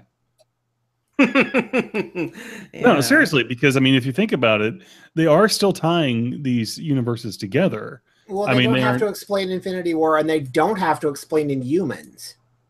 That is true too. Yeah, that was the other thing. I thought you had people living on the moon. People living on the moon. People having powers like Daisy. Why wouldn't Daisy go and seek them out? That sort of thing. Why wouldn't they seek Daisy out? Would be really the question. Yeah. So wait a minute. What? So they, again, I haven't seen it yet, but I don't. I'm not too hosed about huge spoilers, but so they've been sent into the future. Yes. Okay, so you remember the monolith from a couple of years back that sent Simmons to another planet, which was the very, very best episode of that series ever thus far. It's pretty fucking good, yeah. Yeah, that one. Okay, so apparently there's another one, and they kidnapped. Yes, and they kidnapped most of the team and sent them through it. in this time, we don't know who they are. Okay, but but he really likes the talking heads. It seems like they might be Skrulls, right? Either that or well, they could be. Because I mean, they put on a different. I mean, he put on a skin suit. Now that I think about it, they could be. I mean, they could be setting up some backstage for Captain Marvel, but God, we'd never know it. Yeah. Wait a minute. Didn't they? Am I remembering this correctly? In that they said there were going to be Skrulls in Captain Marvel. Captain Marvel's going to be Captain Marvel's going to be Skrulls, and it's going to be a flashback to the 90s. Okay, Chuffley, help me out here. Yeah, I thought the reason we didn't have Skrulls thus far was because they went with Fantastic Four. No. Certain Skrull characters. No. Certain Skrull characters are Fantastic Four only, but it's part of the divorce settlement that Fox and Marvel entered into, and they got certain characters back. Oh, okay. All right. They got the majority of the Skrulls in the custody. Although they may be getting them back, who knows? Yeah, but no.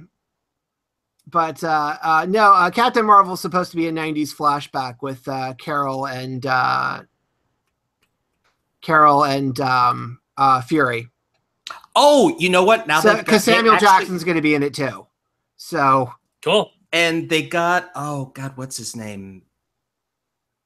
Oh, to actually play Marvel. I think that's what they're calling him. Oh, what's his name? Jude Law? Jude Law, yeah. Yeah, now they've got all the Sherlocks and Watsons. Crisis on Infinite Baker Street. Exactly.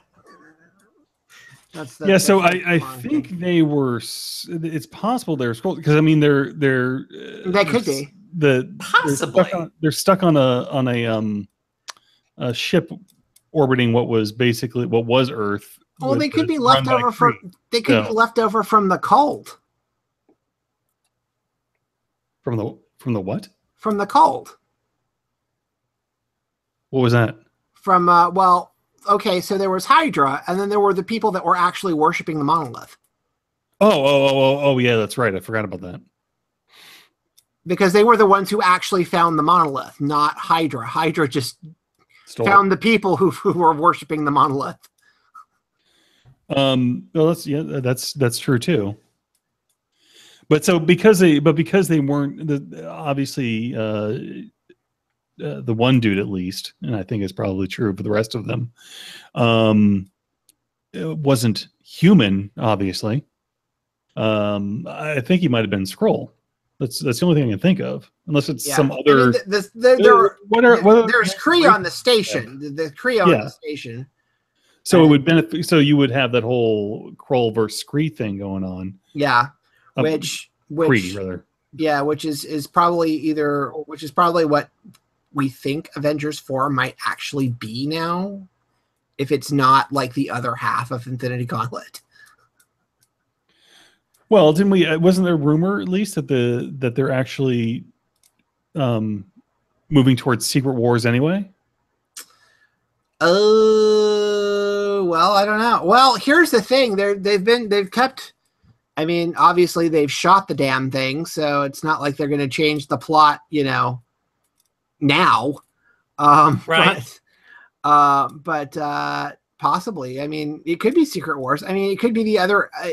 We thought originally when this was going to be announced and that they were shooting it simultaneously and that all of this, we thought, and it still could be the case, that it's all Infinity Gauntlet, that the two Avengers films encompass the entirety of Infinity Gauntlet. But we don't think that now? I don't know. Particularly since I don't know if they don't want to give up the title, but the title of the fourth one, because it gives away it's a spoiler. I don't know, but they had said previously that it was two films, and then they said it wasn't two films, and now they're kind of in the middle. So I'm not really sure what to think. Huh? Because it seems to me that, I mean, the Infinity Gauntlet story is too big for one movie. Yeah. Oh, well, especially from the trailer, it looks like the first film's going to deal with with Thanos getting all I'm the sorry. jabs. I said Secret Wars. Right. I meant Secret Invasion. Yeah. I meant Secret Invasion, not Secret Wars. You know what? I would actually, as a quick sidebar, I would love to see somebody do Secret Invasion properly, because that series was shit, just like Civil War. Honestly, I think that what you could have for Avengers 5 with the new cast. Well, that's what I was getting at. That's why I was thinking that they're going to after Infinity War was towards Secret Invasion. I know I said Secret Wars, but I meant Secret Invasion. I would imagine. Well, I was going to say because I would really like to see a Secret Wars movie. But anyway. Well, I mean, honestly, if Disney gets the right, if Disney actually does the Fox deal, that might be what Avengers 5 actually is. Well, so here's the question then. I swear I had read that was the direction that they were going in the next iteration of their phases or whatever. What I had read was that they haven't really said what direction they're going. They don't want to. They don't want to really talk about it until, because Feige said this whole thing about, well, okay, so there's pre-Avengers 4 and then there's post-Avengers 4, and we're not going to tell you what post-Avengers 4 looks like yet. We're not announcing any films yet, because if we do, you're going to know what the game is. So, well, and part of it too is and there's been all that hullabaloo about it, but I'm wondering, is part of that simply that, listen, if we start talking about what's coming, not even just you'll know what the game is, but you'll know who lives and who dies, Well, he literally did say, I think it was the Vanity Fair piece. He literally did say, if we tell you, if we start naming the films after Avengers 4, you're going to know what we're doing. Right. And it's like, we don't want to tell people that yet. Right. So here's my question. Because I had heard that all of the original Avengers, their contracts are up after Avengers 4. Oh yeah. So, well, I imagine either you're either going to have Bucky Cap or Falcon Cap, and you're probably going to have the Valkyrie character from Ragnarok if she sticks around, and apparently she's in Avengers, I think. So if she was great. If she sticks around, she's probably going to be the female Thor replacement for Jane, since we can't have Jane Thor. We're probably going to have Valkyrie Thor. So that'll probably happen. I could see that happening easily. Right. We still have Spider-Man, and when we lose Peter Spider-Man, we'll get Miles Spider-Man. Well, but see, here's part of the thing that two things that come to mind. I saw Chris Evans talking about how he thought the roles could be like James Bond or something like that. Oh, yeah. Where, but I think that's dumb, because because Avengers is bigger than, because Avengers has a bigger cast. No, but my point is that you can basically have like you were talking about. Well, he can be Bruce Wayne. Well, you can have Tony Stark just be Tony Stark. Yeah. And so, either Rhodey's in the armor or somebody else is in the armor. Oh yeah. It'll either be, or they'll introduce, and I don't know if you've read the comics, they'll introduce the Riri character, and then she can be Iron Man or whatever. And but the same thing of, I think you could have Chris, because I don't think Chris Evans is Captain America at this point anyway. No, it's just Agent Rogers, or he's basically in the Captain. The study was in the New Avengers. Yeah. So basically you could have Steve Rogers still be around, but okay, well, Steve Rogers, and to be fair, the Wakandan team squad, whatever, is basically the New Avengers lineup without Wolverine, Spider-Man, Luke Cage. But basically, you could do something like, okay, Steve Rogers, you're now director of S.H.I.E.L.D., and somebody else is now Captain America. So I think it would be dumb to recast Steve Rogers I think you just move on to someone else inhabiting because I mean the difference. That's what they're doing. I think that's essentially saying Batman Beyond. Then. Well, I mean, I think that was the plan all along because Sebastian Stan and Mackie had multiple appearances as well, and their contracts are still ongoing. So, because Bucky has only been in how many movies? Let's see. He's only been in 4 movies. That's true. Captain America 1, 2, and 3. Winter Soldier, and then, Civil War. And then he'll be in Avengers. We don't know if he's in Black Panther or not. Well, no, but we know he gets thought out. So. Oh yeah, no. He could. Yeah, no, I got it. But I'm just saying he could also be in Black Panther because we know he's in Wakanda. Yeah. Oh, he's post credits, something. Yeah.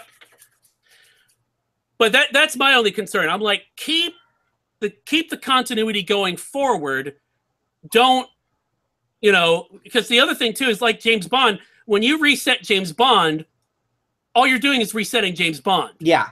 Because there's like one character. This is the whole fucking universe. And this whole, we'll just reset the continuity every 9 months ain't going to fly with the fucking movies. I mean... Well, yes. And I think the other thing that they do with James Bond is except for the last iteration, they recast everyone. So you get a new M, and you get a new Moneypenny, and you get a new Q, and you get... But I don't think that's going to work here because, I mean, part of it too is the reason why Spider-Man Homecoming did not do as well as it should have, because it was a great movie. Yeah, it was a great movie. Is because people were just like, everyone I know who is not psyched about it for the reasons that we were all psyched about it was like, a third fucking Spider-Man? What the fuck, right? Yeah. So if you're like, oh, we're rebooting the MCU, I think the mainstream audience that they have so carefully cultivated a lot of them will just go, what? Oh, fuck you, and leave. Well, see, and that's to Scott's question, how I approach that, because Scott asked, okay, well, how do you integrate the X characters into the MCU? Don't do anything. Yeah. I mean, don't do anything, because basically here's what I'm thinking. I have 2 thoughts about this. The first thought is, if MCU Thanos does what comics Thanos did, and half the universe gets blinked, well, they just show up when the universe blinks back, and they've always been there. So basically, they do a Dawn? Yes. Okay. A Dawn. Buffy. Oh, gotcha. Sorry. Or Wanda does a reverse House of M. Or, hell, since the X franchise is going Phoenix anyway, again, apparently the Phoenix can punch holes in the universe like Superboy. So, oh god, why not? I think basically what you do is you do one of 2 things. Either here's the thing too, they haven't explicitly said that the MCU doesn't exist in the X-Men world. They're just but I don't want like with Spider-Man. Wolven had a great idea, which was the way you start the MCU with Miles Morales is you find out that Peter Parker's Spider-Man died in the one of the New York incidents, right? Either the one in the first Avengers, you didn't see him, but he died. Alice takes it over, and that's how you had it. But I like the whole idea of that Spider-Man Homecoming did. They didn't do an origin story. Thank God. Didn't need to. They barely referenced it. I mean, well, no, he was just there. He just didn't pop up until Tony knew about him and needed him. Yeah. So I think you either. That's what I'm saying. Right, but I think you either start over completely, right? Well, you can, or you basically do like a 2-pronged attack, and do First Class and regular X-Men at the same time. Yeah.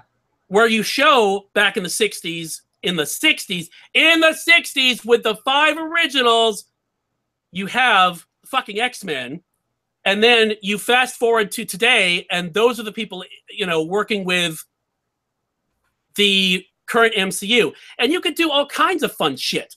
You could have Agent Carter show up. You could have Howling Commandos show up. You'd have Howard. Happen. Yeah. That could be interesting because we are seeing that they are expanding it, like they're doing Captain Marvel in the 90s.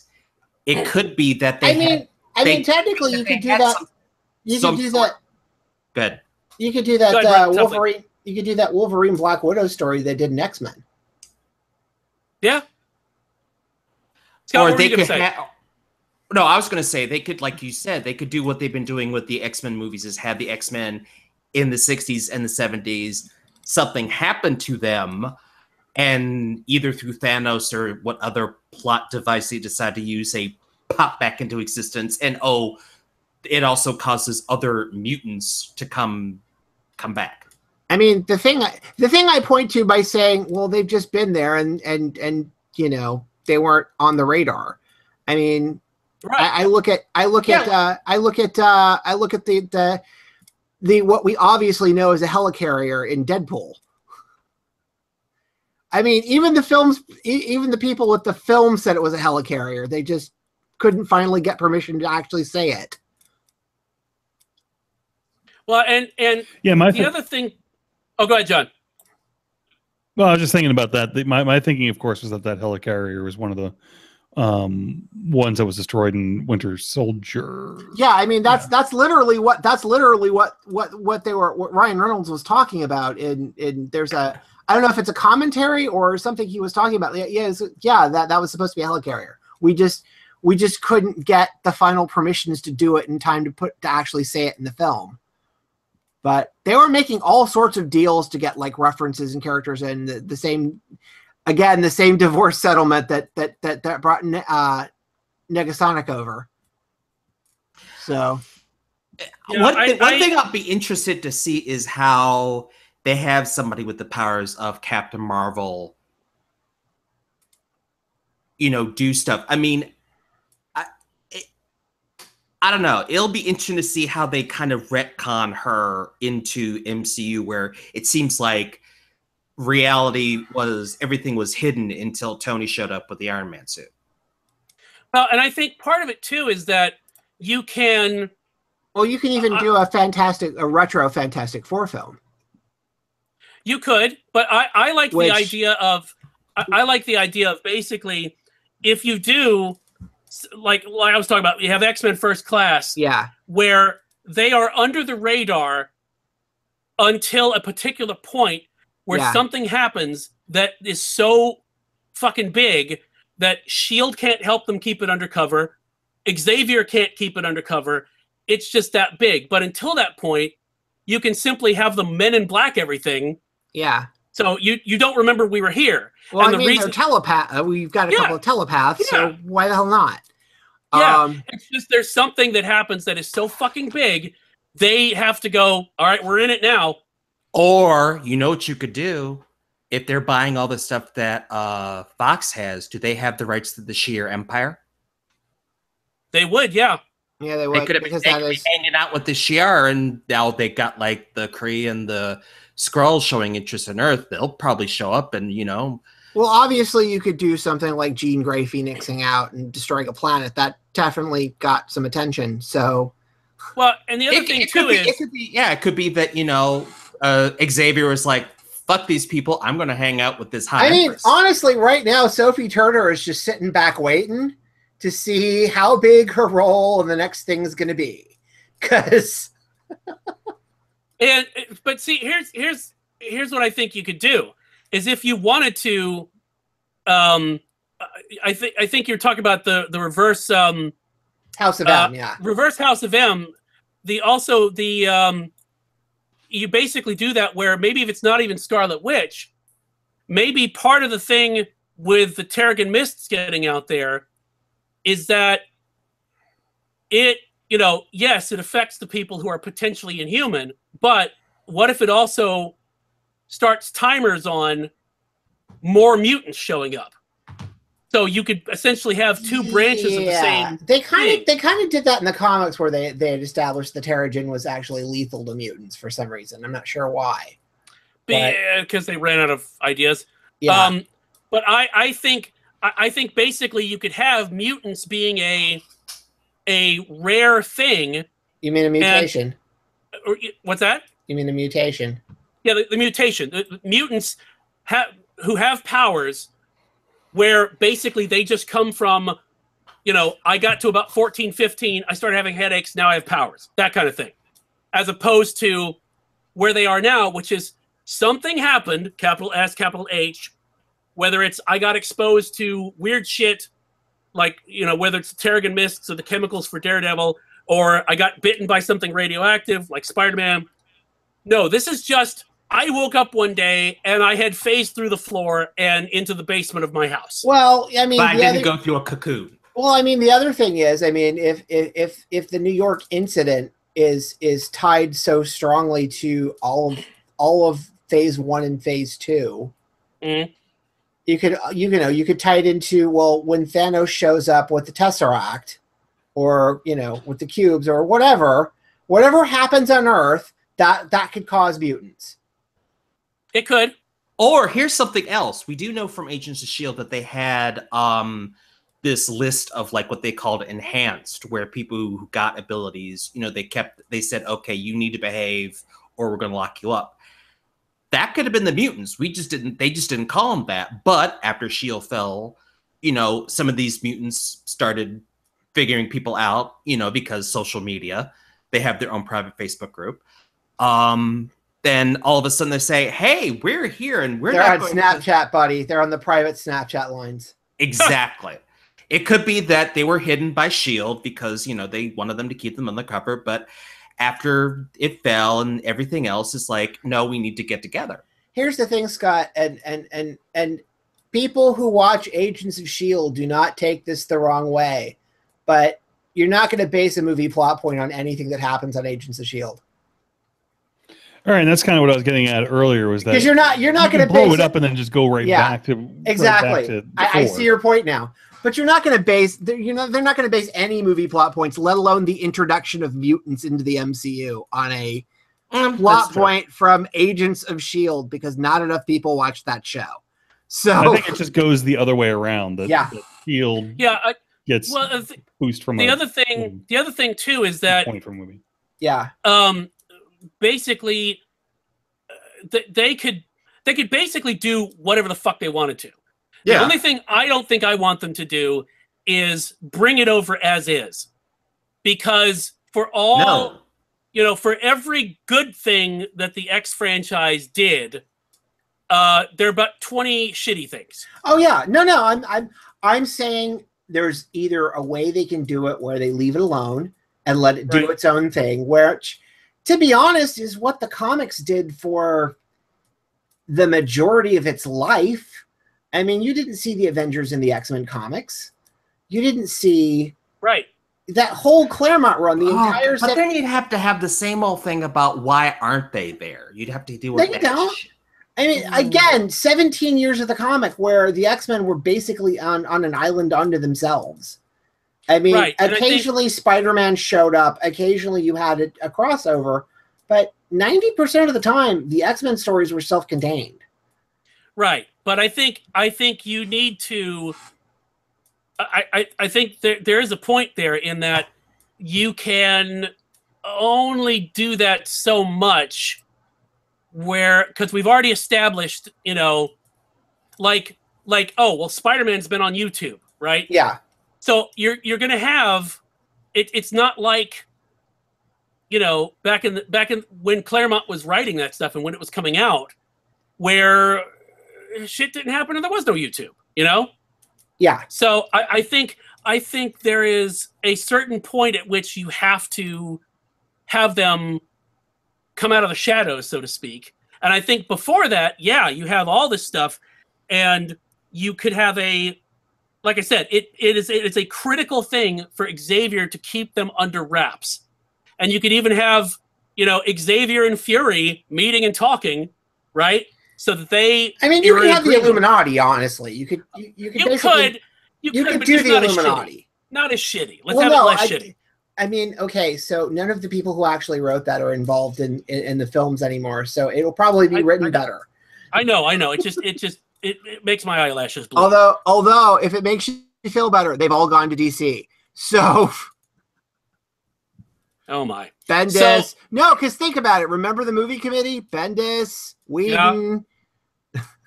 But see here, but that's what's so crazy is that like. When did they bolt? Because weren't they still around for the Civil War movie? No, they broke up the committee after Avengers 2. Okay. That's why Joss left. Okay. Because Joss wasn't going to have any more influence over the films. Basically, Joss's influence went through Ultron, and then the Russos. Marvel basically gave everything to the Russos, which I'm totally fine with. Yeah, exactly. But that's why, because they the influence of the comics writers and the publishing side of the company, the Ike Permuller side of the company, had less of an influence when Disney put Feige directly in charge of the films. Okay. So that's why all of those people related to those things have begun to leave the company. Okay. Well, that's why they're being hired at DC. Yeah, trust me. I follow Bendis on Instagram, and I swear to God, every other day he posts a new stack of trades that he has gotten for reading up on whatever he's going to be working on. All you need is the Morrison JLA. That's it. That's all you need. Work with that. Well, work with that. But what I liked about Morrison was he would go back into the archives, find some wacky shit that had been left on a shelf, and go, oh, what about this? So you know what I reread the other day? Actually, what's that? I've started to reread New X-Men. Really? Has it gotten any better? Because at the beginning it was amazing. No, in the beginning it was amazing. It got a little further out, but I think the more I think about it, and the more we had actually talked about the reason he actually dropped the title and left. Because of the Marvel Boys stuff. I think he was starting to get the more editorial decided to come back and put more influence on him. I think that's probably what ended the New X-Men run. Well, I think they kind of had to because he started going off the fucking deep end. You know what? Although I appreciate that more now than I did at the time. Because I do like some of the sci-fi stuff he added, and I'm not necessarily thrilled with Here Comes Tomorrow. I think that was the point. That was insane. Yeah, that was the point at which, okay, so Zorn is Magneto. Although, to be fair, the retcon they did post Morrison was weird too. So weird and awkward, and I don't know. It just, if you forget the last storyline, I think. Possibly, I think the New X-Men run I think I really like New X-Men. Yeah, I just remember it opened up with Wild Sentinels, which I thought was a purely Morrison type of thing. Wild Sentinels couldn't drag me away. Well, no, and even the further along you go, the weirder it gets. Like the nanite Sentinels. Yes. Yeah. I thought that was fucking brilliant. But yeah, just I remember they were taking apart the Blackbird and putting bits of the plane onto themselves. Yes. As they were flying along. I was like, this is fucking crazy. I'm digging the shit out of this. And then there was the storyline about everybody getting sick at the school, and then it turns out that it's actually Sentinels. Nanite Sentinels. That's fucking brilliant. Yeah, no, there's some great stuff. I love the fact, just overall, I love the fact that he turned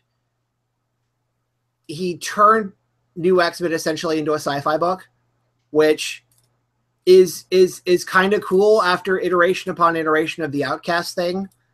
Yeah, it's nice to not play the Outcast thing for like 3 years of that run. It was nice to not play that note, but that, you know, he did the whole sci-fi thing, which I thought was really cool. Like, yeah, like the Weapon 10 thing. Oh, that had such potential. It did. He was the only one who did anything with it, but although I think Phantom X is still a really good character. I think they've done a couple of things with him that I liked. What pissed me off was you had this amazing opportunity, because what I was thinking was going to happen was that, yeah, Wolverine was weapon 10, but yeah, you go back and you find out, oh, Steve Rogers was weapon 4, you know? And so it's been this ongoing thing that this has shaped Marvel history. Yeah. Like Bruce Banner is weapon 2, you know what I mean? No, that's exactly what Morrison was doing. But, well, I never saw any of it. That's what Morrison was going to do. Oh, that was where he was going with that. He was going to go other places with that. All right, I'm going to ask, who's weapon 1? I don't know. Richards? No. Ben? No. Because I think the Fantastic Four have to be somewhere on the list. Well, I think the Fantastic Four, first of all, I'm not a huge fan of everything has to be. Yeah, you know, converge on this idea. I would actually love it if, like, you know, Ben Grimm is there and is like, oh yeah, well, which one am I? And they're just like, you have nothing to do with this. You know? Yeah, that would be great, actually. Yeah, I love that when it's like, you know, no, there's no prophecy. It's just something fucking happened, you know. But just this idea of Wolverine going back in time to find out the history of where the other 9 went. Is the original Human Torch weapon 1? Ooh. Him or Namor. Oh no, Human Torch. That's good. Well, according original to Wikipedia, which is always right, it's Captain America. Yeah, weapon 1 is Captain America. Ah, when did that happen?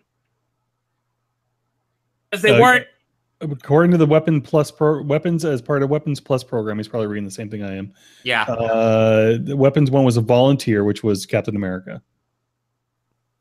Oh, okay. Huh. Well, I guess they did go off. Then apparently Squirrel Girl. Oh, you're making that shit up. Nope. Actually, it says Weapon 2 is a squirrel with Wolverine's adamantium claws. It's actually notated. X-Men Volume 2, number 130. Weapon 1 is X-Men Volume 2, 130 as well. Weapon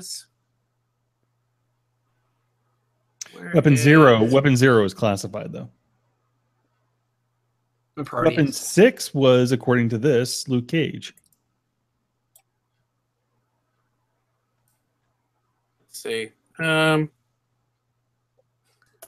we're just looking this up. No, I am. No, but that was where Morrison wanted to go with that, and that was one of the things they wouldn't let him do. Was like actually define that, and then they actually defined it after he left. Oh my God. Really?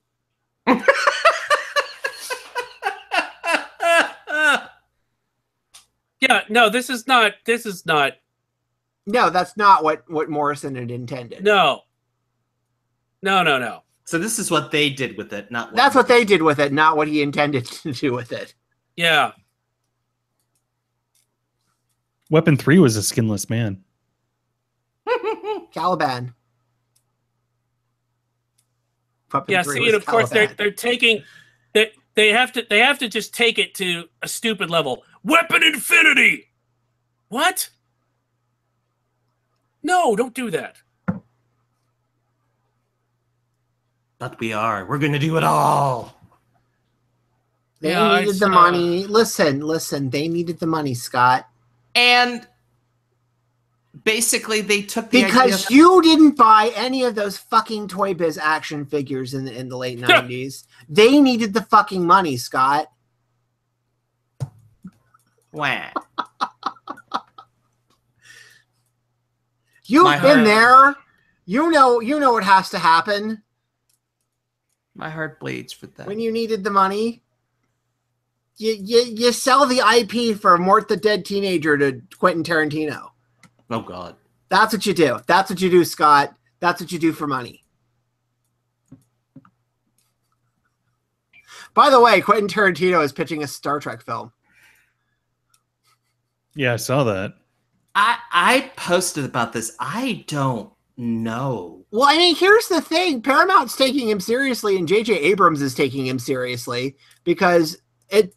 Well, it's Tarantino. You don't say, you know... Well, no, it literally took Paramount 2 days to decide, yeah, let's explore this idea. Well, and the other thing, too, that somebody pointed out is, I mean, they may get the story from Tarantino, but he's not going to direct it or anything because he only works with his own stuff.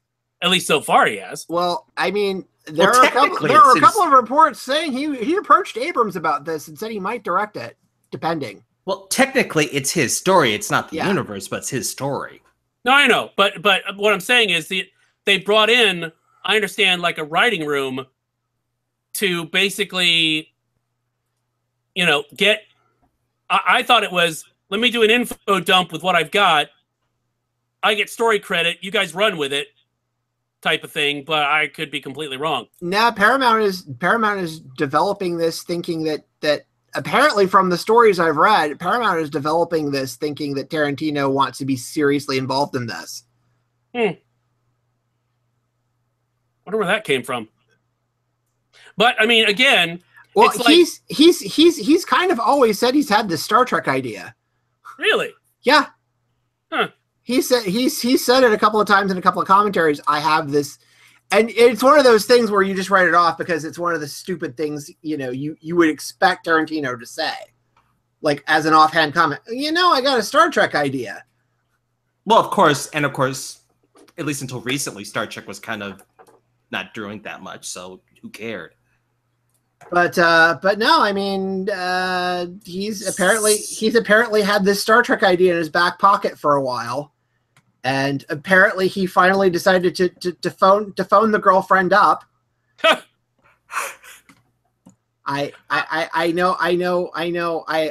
We've never spoken, and I know I actually dissed every film you've ever made. But I just had this idea, and I thought that we could connect.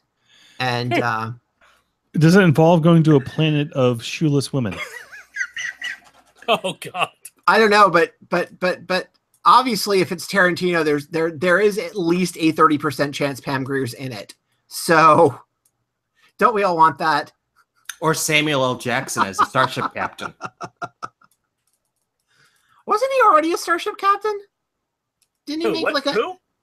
Didn't Samuel Jackson cameo somewhere in one of the films or one of the TV shows? There were a bunch of snakes on it, though, on a starship. And oh, yeah. No. I don't know. That's a good question. Like, there was a period in the 90s where everybody did a Star Trek cameo. You mean like Christian Slater had one, and Seth MacFarlane? Yeah. I think you're confusing Sam Jackson and No, actually, I looked this up. He had a small role on Enterprise back in the day.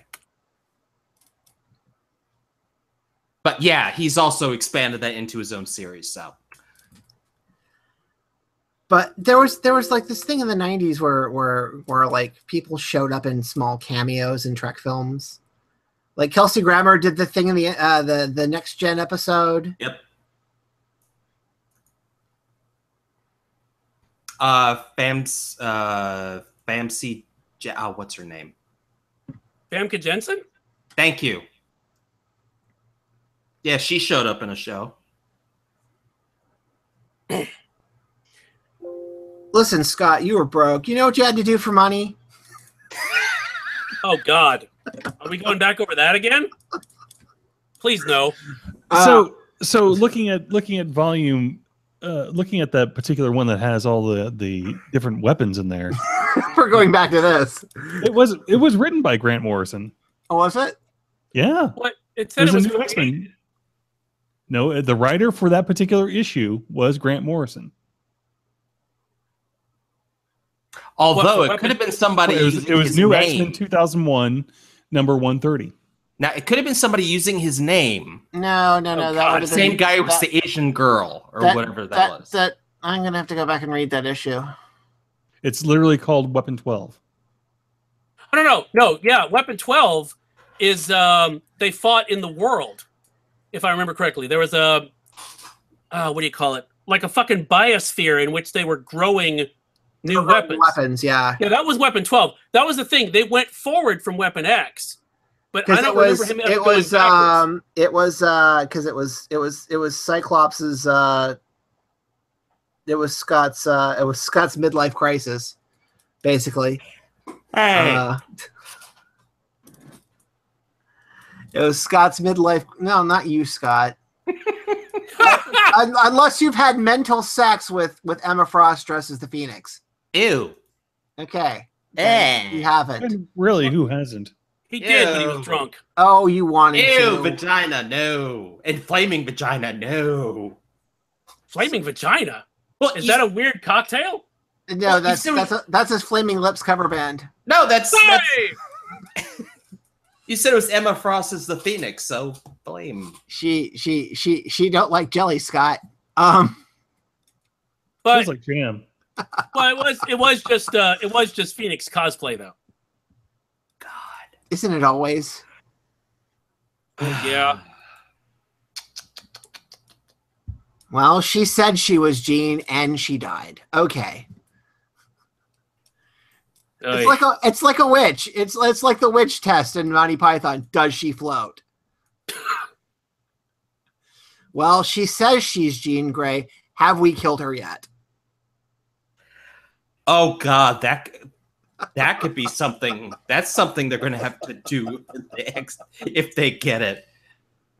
Again, Sophie Turner is like checking her Instagram and her emails and deadline. Oh, something else we haven't. This better be big. Wait. Something else we haven't discussed. If they do this, Deadpool. Here's the joyous, wonderful thing about Deadpool. They don't have to do a goddamn thing with Deadpool. Yep. Nothing. Are you saying they're not going to have fun with Deadpool fucking with Captain America and Iron Man and all that? He already has. No, I mean like directly.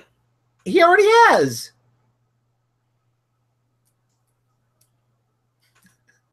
Wait, no. See, your mind is blown right now. But he already has. They already did. They're going to. Believe that they will.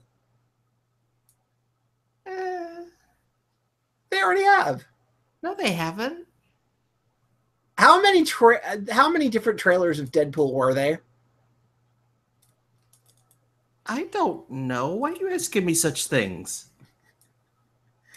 The trailers that weren't actually trailers of the film all took shots at or in canon shots at all the other films. Yeah.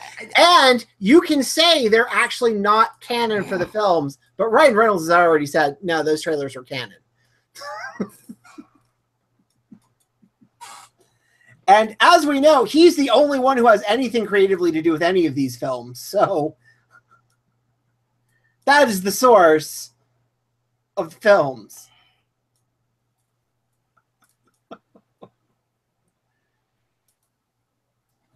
Oh my. Are you still reading this, Witch? Am I still reading as in am I listening at like in Houston? Houston, are you reading us? No, I know you're not listening to anything we're saying, so who are you people? Why am I here? What is happening? When can I see my family again? All right. So after we've solved all of DC's problems and Marvel's problems, so Marvel didn't have that many problems. So we just kind of not in the moving picture media area. Yeah, no, there's no way to solve the Marvel Comics problem.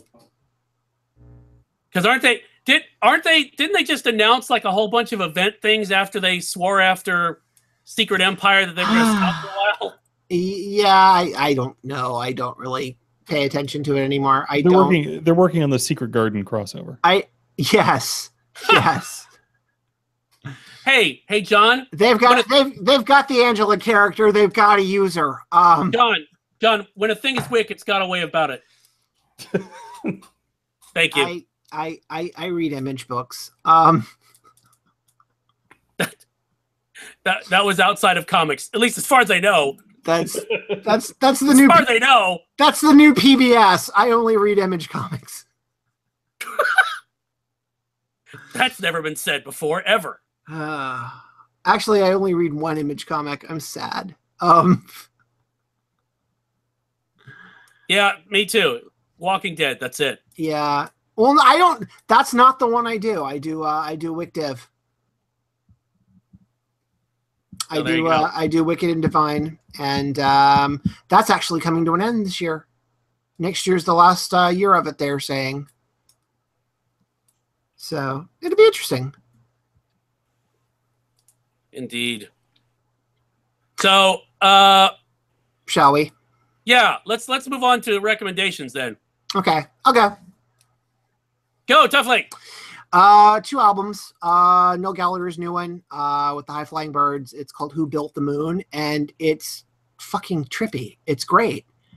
I enjoyed it quite a bit, and if you like kind of the more out there Paul Weller sort of stuff, which obviously if anybody's going to go there, it's probably going to be Noel. So really good. And Johnny Marr is also one of the supporting players on the record as well. So that's good. I enjoyed that. The other one is the new album from Squeeze called The Knowledge, which is really, really good. And those guys are doing some solid songwriting again. It's nice to hear that. I think they're touring in the winter again. So they'll be back out here, I think winter or spring. But it's a really good album, The Knowledge. And the other thing I will recommend is a video game. Shocked, I know. But Destiny 2. As much as I didn't appreciate paying for the beta, Destiny 2 is actually rather interesting and fun and playable and not a endless, terrible grind. So if you've stayed away from it for those reasons, give it another try. Ding. Cool. All right. Thanks, Tuffley. Scott, what have you got? I've got a book. Shocking, I know. Wait. What would be shocking is if you've actually read all of it. Fuck you. Anyway. Everyone else, pull out the copy of the book Scott's going to tell us about, and let's see how factually correct he is. Begin your fact checking now. You all are hateful. Okay, it is You've called. met us, right? Yes, I know. That's why I know I'm stating fact. Okay, it is called The Storm Before the Storm by Mike Duncan. Now, Mike Duncan did the epic podcast series, The History of Rome, where he basically covered its entire history from like the founding of the city all the way till Constantinople fell. So he knows Roman history. And in this book, he focuses on the stuff that happened just before like Julius Caesar and Augustus to sort of show how the Roman Republic sort of fell into being the Roman Empire. So, you know, he shows how Rome became a victim of its own success after destroying Carthage, how they had problems with economic inequality, various groups wanting rights. It's really fascinating, but the way he writes it is very approachable. So you're not like, it's not a dry, dusty tome. And you read about the Gracchi brothers and Marius and Sulla and how, you know, how they're really having a heart, how the Romans tried to come to terms with that they are now a world power and how to adjust to all this without, you know, getting them all killed. So it really is a very interesting book, and it definitely actually, it's one of the things he mentions is one of the reasons he wrote it is that this period of history isn't really written about all that much. It's more about Julius Caesar and Pompey and Augustus and all that. So it really is it is really a very interesting rate. Dun dong. Cool. Thanks, Scott. Wait. John? There's no sound effect, dude. What? Dude, since I'm in bastard. Scott, the sound effect in your mind is probably better than anything on the soundboard. Oh my god! You until I get my studio back, that's not happening. That's no excuse. It is an excuse. It is actually an It excuse. is Not having your stuff is actually a pretty good excuse, Scott. Literally, Yeah, the definition of an excuse. Yeah, that's totally an excuse. I'm hurt. Well, I can't do anything about that. Well, I suggest you walk in the snow with your dick out for 20 miles. What? What in the fuck? Oh my god, that was so good. That was so good. I would like to recommend Toughly. Yeah, That's what I would recommend. I would like to second that recommendation. I think you can get them on neatcopy.com/Amazon. Toughly has the best callback ever. Oh my god, that's funny. Ding dong, I'm dead. Oh my god. You're welcome. That's it. That was literally my recommendation. There you go. I'd also recommend that Scott go back and listen to the beginning of the podcast. Well, he came in on Fred's, so he didn't know. So. Oh my god. Wow. Okay. Composure. Yeah. So John is correct. If you want to get Toughly, you can go to neatcoffee.com/Amazon/Toughly, and God knows what will happen. So for my that always gets people killed. Being curious. So for my recommendations, couple quick things. First, I don't remember if I had mentioned this last time around, but Atomic Blonde on Blu-ray, fucking fantastic. The great soundtrack. Great soundtrack. Great behind the scenes stuff of watching Charlize kick ass, and the choreography that went into her stuff. I am really fascinated by the people behind this in John Wick, in that they actually tailor fight choreography towards what the actor can naturally do. So that's why they might actually do another one of those, right? Of what? Atomic Blonde? Yeah. I would not be surprised. I know they've already been asked about it. Yeah. I would totally be cool with that.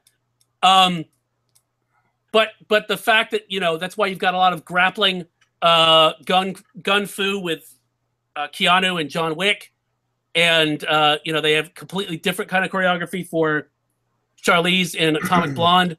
So and that's how they're able to use the actor in a whole lot of the shots. So it's a lot more real, a lot more visceral. So yeah, that is an excellent Blu-ray. Coming out between now and the end of the year is Dunkirk, which is surprisingly good, which is weird to say for a Christopher Nolan film because they're usually good, but its approach to the subject matter is very interesting, and the fact that it basically tells when you think of it, when I saw the trailer, and I think I mentioned this before, when I saw the trailer, I said, "Oh, well, that's another 3-hour war epic," and I don't know when I'm going to be up for that because those are exhausting. I mean, if you saw Saving Private Ryan in the cinema, holy shit, that was draining. But Dunkirk has the same epic feel, but it does it in like an hour and 50 minutes. It is incredibly lean and efficient.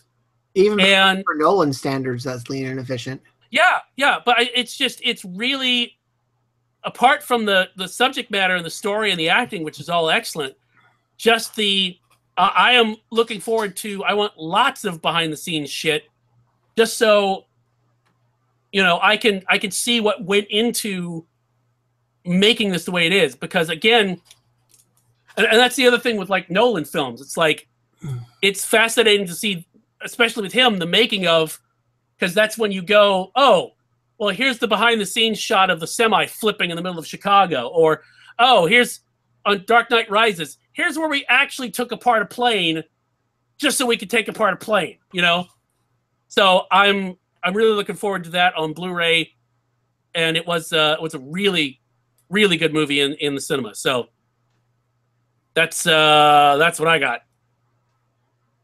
So, wow.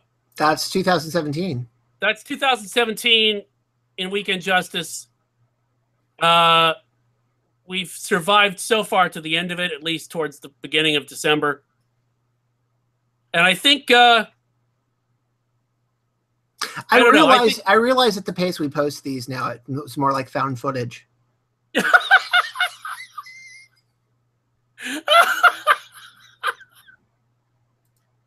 Oh, that's awesome. So that's why they're not out. It's buried under that cabin from 100 years ago. Yeah, buried under the foundation of the cabin. That thing that they never went back and used. Anyway, fucking. Yeah. He's in the corner. Why is John in the corner again? Oh, he's pissing. Never mind. Ew. I know. So yeah, we end 2017 more bitter than we started it. Certainly more tired than we started it. So tired. Yeah, so really fucking tired. So Broker. Caffeine tolerance even higher than it was at the end of 2016. Mm-hmm. And so I think it's only right that as we stare at the wreckage of the year behind us, that we all take a moment and try not to reflect on what's happened, because we'll just get depressed and drink more, and simply say, holy fuck. Holy fuck. Is this year over yet?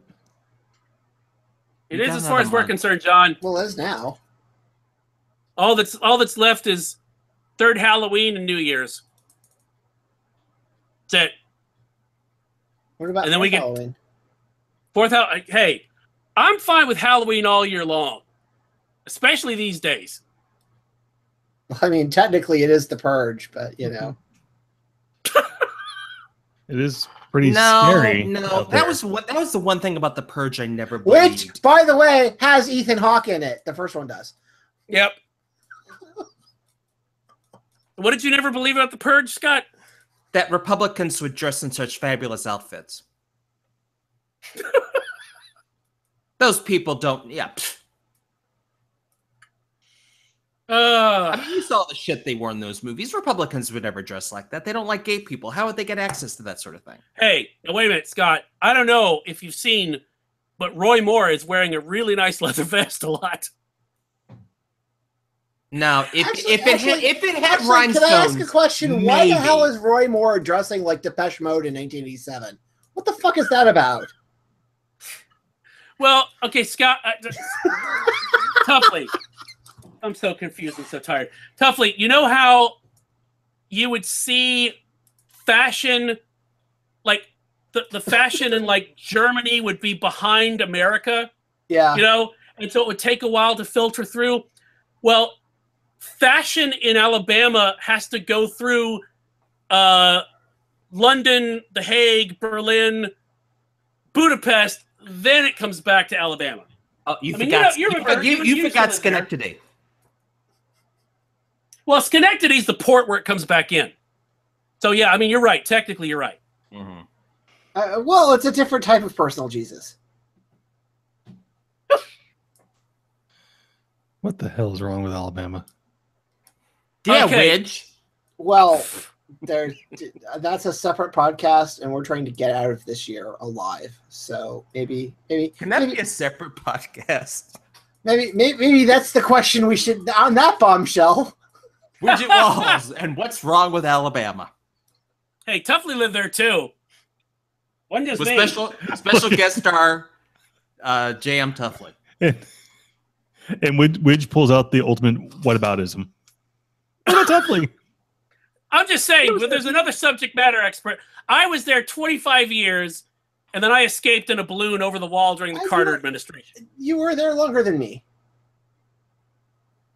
By maybe 2 years. But you were there longer than me.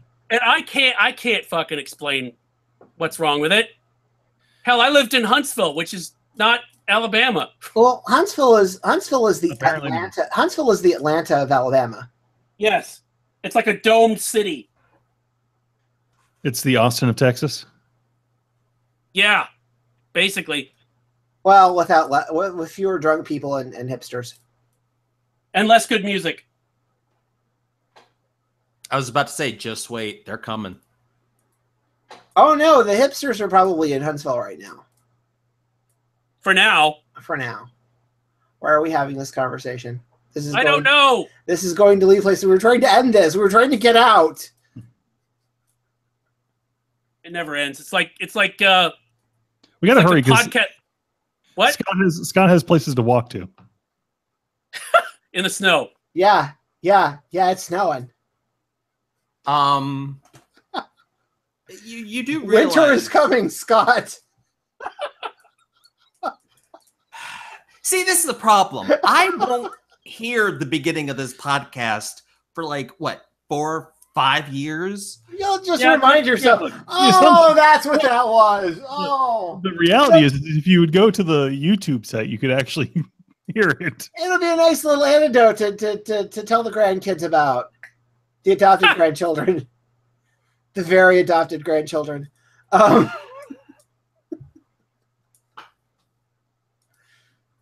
Or they're not really your grandchildren. They're just kids who just started hanging out at your house and you decided to call them grandchildren. They just wouldn't leave. Oh, is it time to go? Yes. Scott doesn't have strange kids, hanging around his house. He's not a Republican. Exactly. In Alabama. In Alabama. All right. Oh God. All right. Now let us run away before something else happens. Oh, was I supposed to say holy fuck? Holy fuck. See, that was the problem. There we go. We have now closed the loop. Goal. Bye. Bye. That's the really important thing about comedy, Tuffley. Loop closing? No, timing. No.